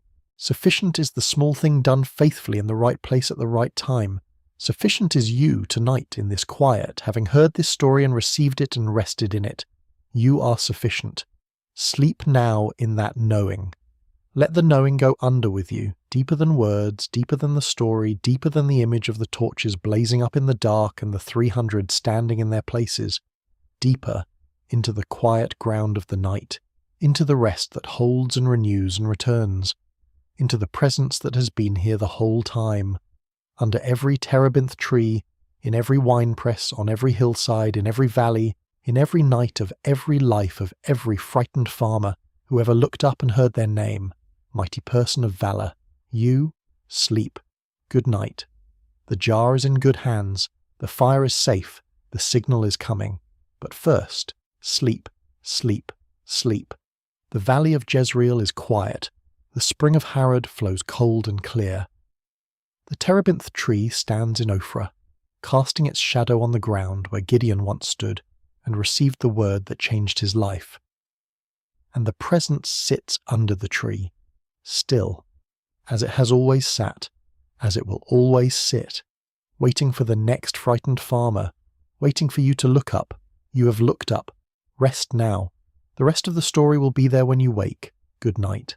Sleep. The book of Judges records something after Gideon that is easy to overlook in the larger drama of his story. It records that after Gideon died, the people of Israel turned again and whored after the Baals and made Baal-berith their god. And the people of Israel did not remember the Lord their God, who had delivered them from the hand of all their enemies on every side. And they did not show steadfast love to the family of Gideon in return for all the good that he had done to Israel. They forgot. After 40 years, after a generation of peace, after all of it, they forgot. This is not a judgment on those people specifically, because the same judgment would fall on every generation of human beings that has ever lived, including the one you belong to. We forget. This is the essential human weakness, the one that the whole of the Judges' narrative is organized around demonstrating. Not malice, not rebellion as a first choice, but forgetting. The slide from gratitude into assumption, from the vivid memory of rescue into the comfortable feeling that things have always been this way and will always be this way, the way that prosperity makes the poverty that preceded it feel unreal. But the forgetting does not change what happened. The forgetting does not unmake the Battle of Jezreel, or the 40 years of peace, or the 300 men who stood on 3 hillsides and broke their jars in the dark. The forgetting is not the last word about any of these things. It is what the people did after the story, but it is not the story. The story is the 300. The story is the terebinth tree and the winepress and the fleece and the dream about the barley cake and the jars and the trumpets and the fire. The story is a frightened farmer becoming the deliverer of a nation, not because he stopped being afraid, but because the presence that arranged the numbers was worth trusting more than the fear was worth obeying. Do not forget. Not in the sense of perfect memory, which is not available to human beings, but in the sense of returning. Return to the story when the forgetting has happened. Come back to it. Let it be available for the next season of raids, the next 7 years of hiding, the next winepress and the next terebinth tree, and the next angel and the next call. The call will come again. It comes to every generation that needs it, in the form that the generation needs it, in the valley specific to the time. The presence does not stop sitting under the terebinth tree because the previous generation forgot. The presence is patient. The presence waits. And when the next frightened farmer crouches in the next winepress and the situation becomes desperate enough that the call can finally be heard, the presence is there, under the tree, ready. The tree is ready. The presence is ready. You are ready in the way that people are ready when they have heard the story and received it, and are resting in it. Not the readiness of confidence, but the readiness of availability. The readiness of a person who has put down the busyness of the day and the noise of the ordinary and is quiet enough to hear what is being said. What is being said? The Lord is with you. O mighty person of valor, the Lord is with you. This is what is being said. In the story of Gideon, and in the night that holds you, and in the breath that moves in and out of the body without your having to direct it. This is what the terebinth tree and the winepress and the valley and the 300 and the 40 years of peace were all saying, all along, in different registers and different contexts and different moments of a single story.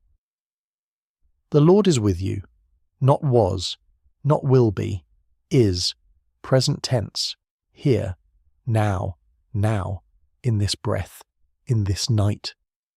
In this quiet that has settled over the day and over the story and over the telling of the story and over the receiving of the telling and over everything that listening and resting and releasing has produced in you in these hours.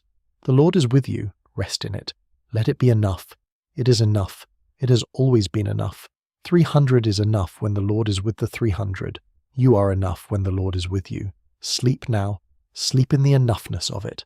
Sleep in the presence. Sleep in the night that holds you, and the quiet that surrounds you, and the long patient dark that is doing its good work in you, without requiring your supervision.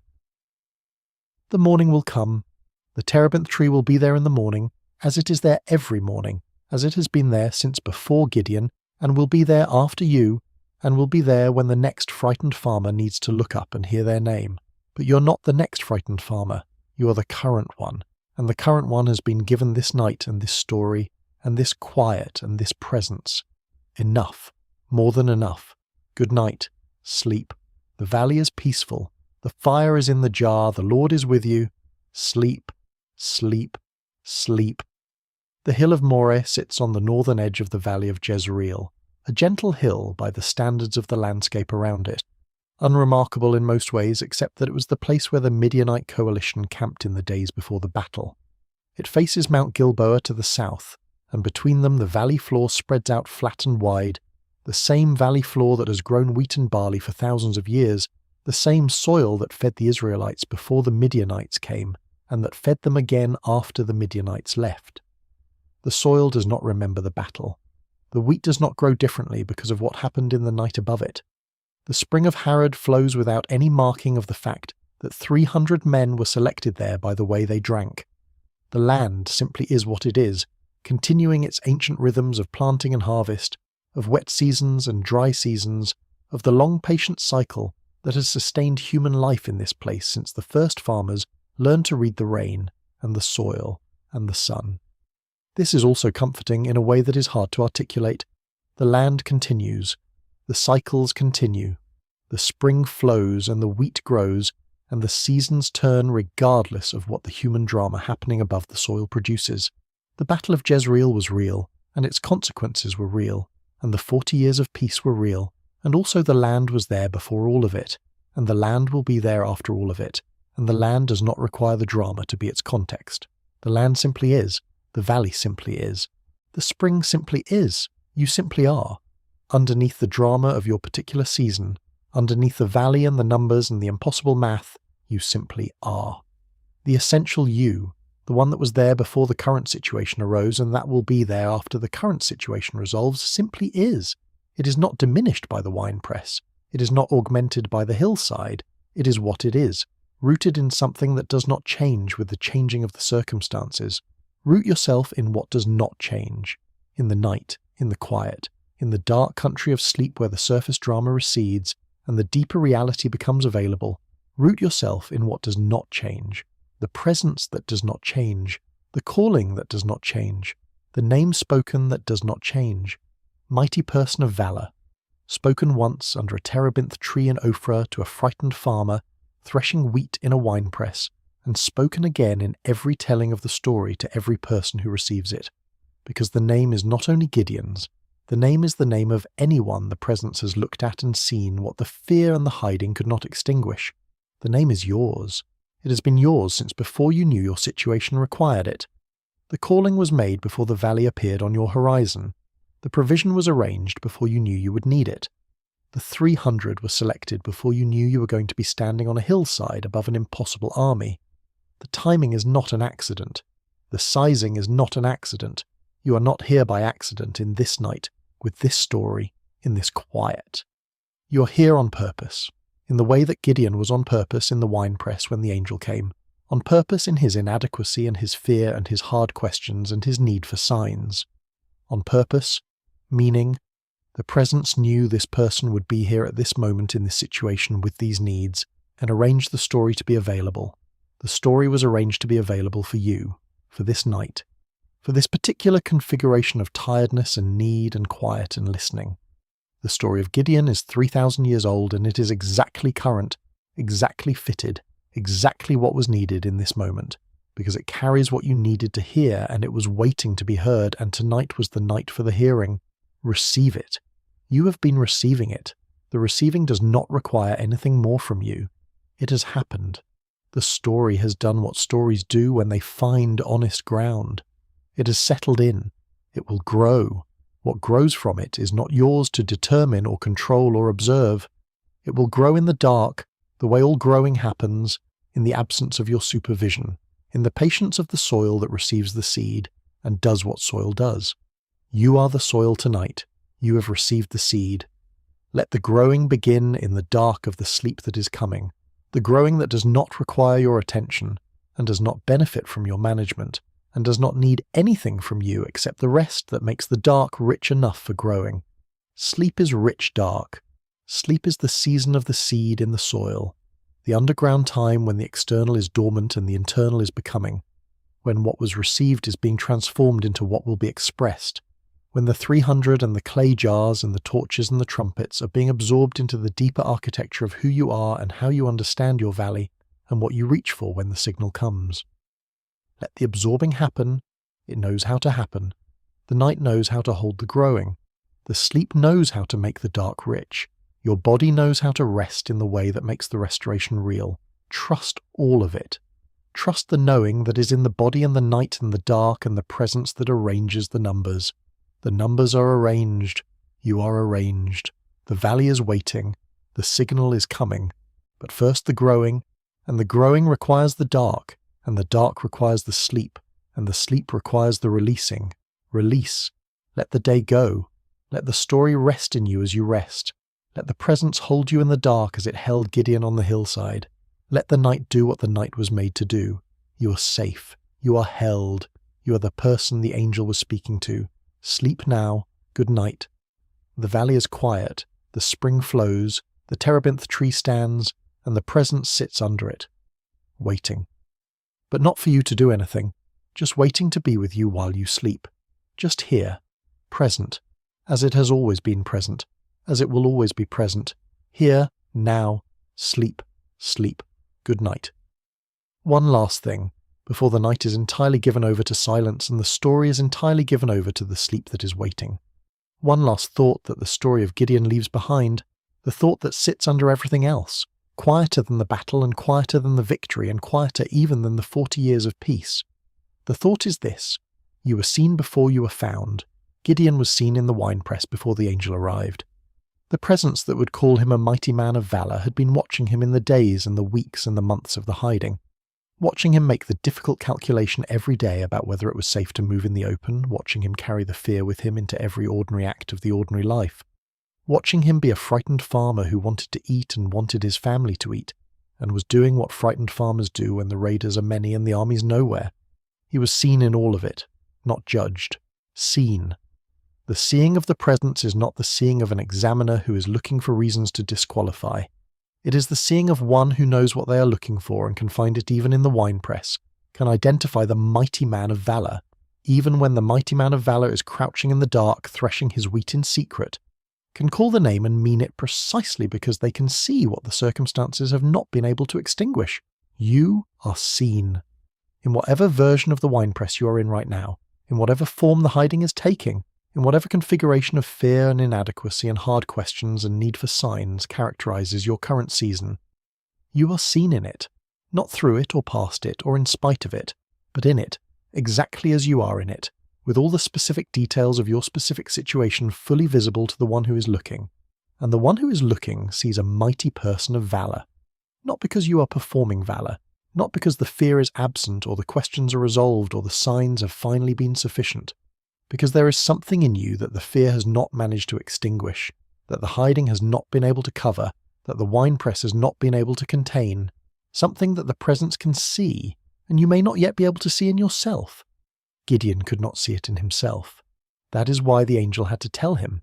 That is why the seeing and the naming had to come from outside, because the inside was too occupied with the fear and the questions and the inadequacy to notice what was also there. The outside voice named what the inside could not see, and eventually, over the course of the signs and the fleece and the reduction of the army and the descent into the Midianite camp and the dream about the barley cake, Gideon came to see himself something like the way the angel had seen him all along.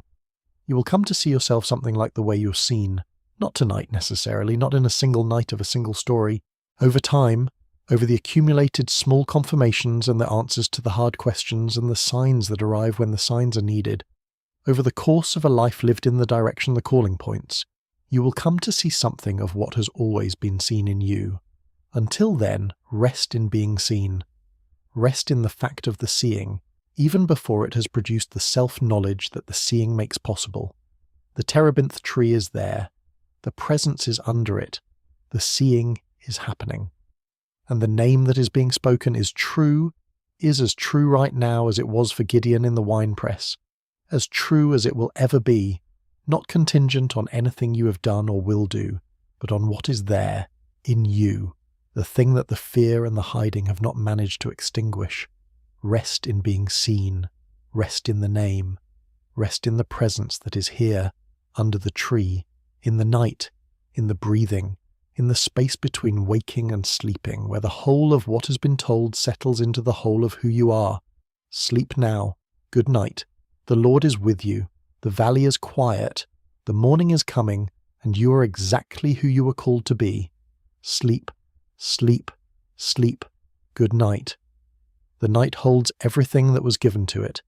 This is the covenant of the dark, the implicit agreement between the sleeping world and the night that receives it. Everything placed in the night is held until the morning. Nothing is lost. Nothing slips away into some place that cannot be recovered. The night is a faithful keeper of all that the waking world deposits in it. The dreams and the fears and the unfinished thoughts and the received stories and the quiet revelations that come in the half-awake hours before the dawn. What has been deposited in this night is safe. The story of Gideon is safe in you. The presence under the terebinth tree is safe in you. The name that was spoken is safe in you, held in the good dark of sleep, held by the night that holds all things faithfully until the morning comes and returns them in the form they need to be in for the new day. The new day will need you different than today's day needed you. Not fundamentally different, not different in the essential things that do not change, but different in the particular ways that this night of this story has been preparing. Slightly more settled, slightly more rooted, slightly more aware of the presence under the tree and the fire in the jar and the signal that is coming. slightly less dominated by the impossible math of the valley below and slightly more trusting of the one who arranged the numbers to be exactly what they needed to be. 300 is enough when the presence arranged 300. You are enough when the presence is with you. The morning will present this truth in whatever form the morning presents things, which is usually concrete and specific, and occasionally surprising, and almost never the form you would have predicted from the night before. But the truth will be there, in whatever form, available to you in the way that truths are available to people who have received them in the night and carried them into the day. Carry it into the day. But not yet. The day is not here. The night is still deep, and the rest is still available, and the growing that happens in the dark is still happening, and the morning is patient enough to wait for the night to finish. Let the night finish. Let the rest complete itself in you.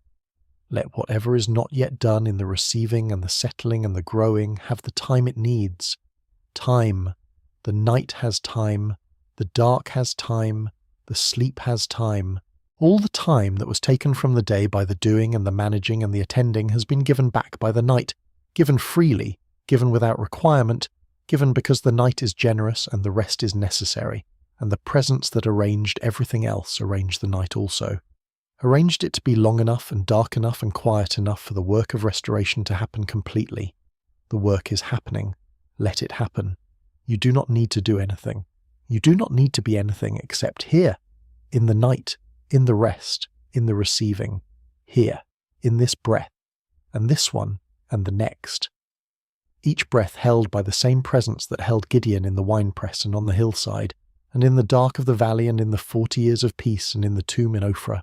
Each breath is evidence of the presence, the continuing gift of air and rhythm, and the automatic faithfulness of a body that keeps breathing even when the mind has gone somewhere else entirely. The body knows how to breathe, it knows how to sleep, it knows how to restore itself in the dark. Trust it. Trust the body's ancient knowledge of what it needs and how to get it.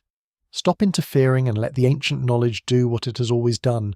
The ancient knowledge is doing it now, in you, in this moment, in the growing quietness of the mind and the growing heaviness of the body, and the growing distance between the words and the person receiving the words, the growing gap that is the threshold of sleep, the edge you are approaching, the place where the story ends and the deeper country begins.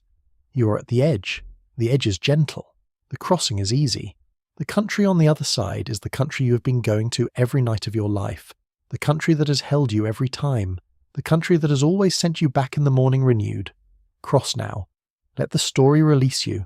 Let the night receive you. Let the sleep begin. Good night. The valley of Jezreel is peaceful and dark and beautiful under the stars, and somewhere in the distance the spring of Harod is flowing cold and clean, and the terebinth tree in Ophrah is standing in the night air, and the presence is there and you are here, and the distance between here and there is exactly the distance that love can cross without effort.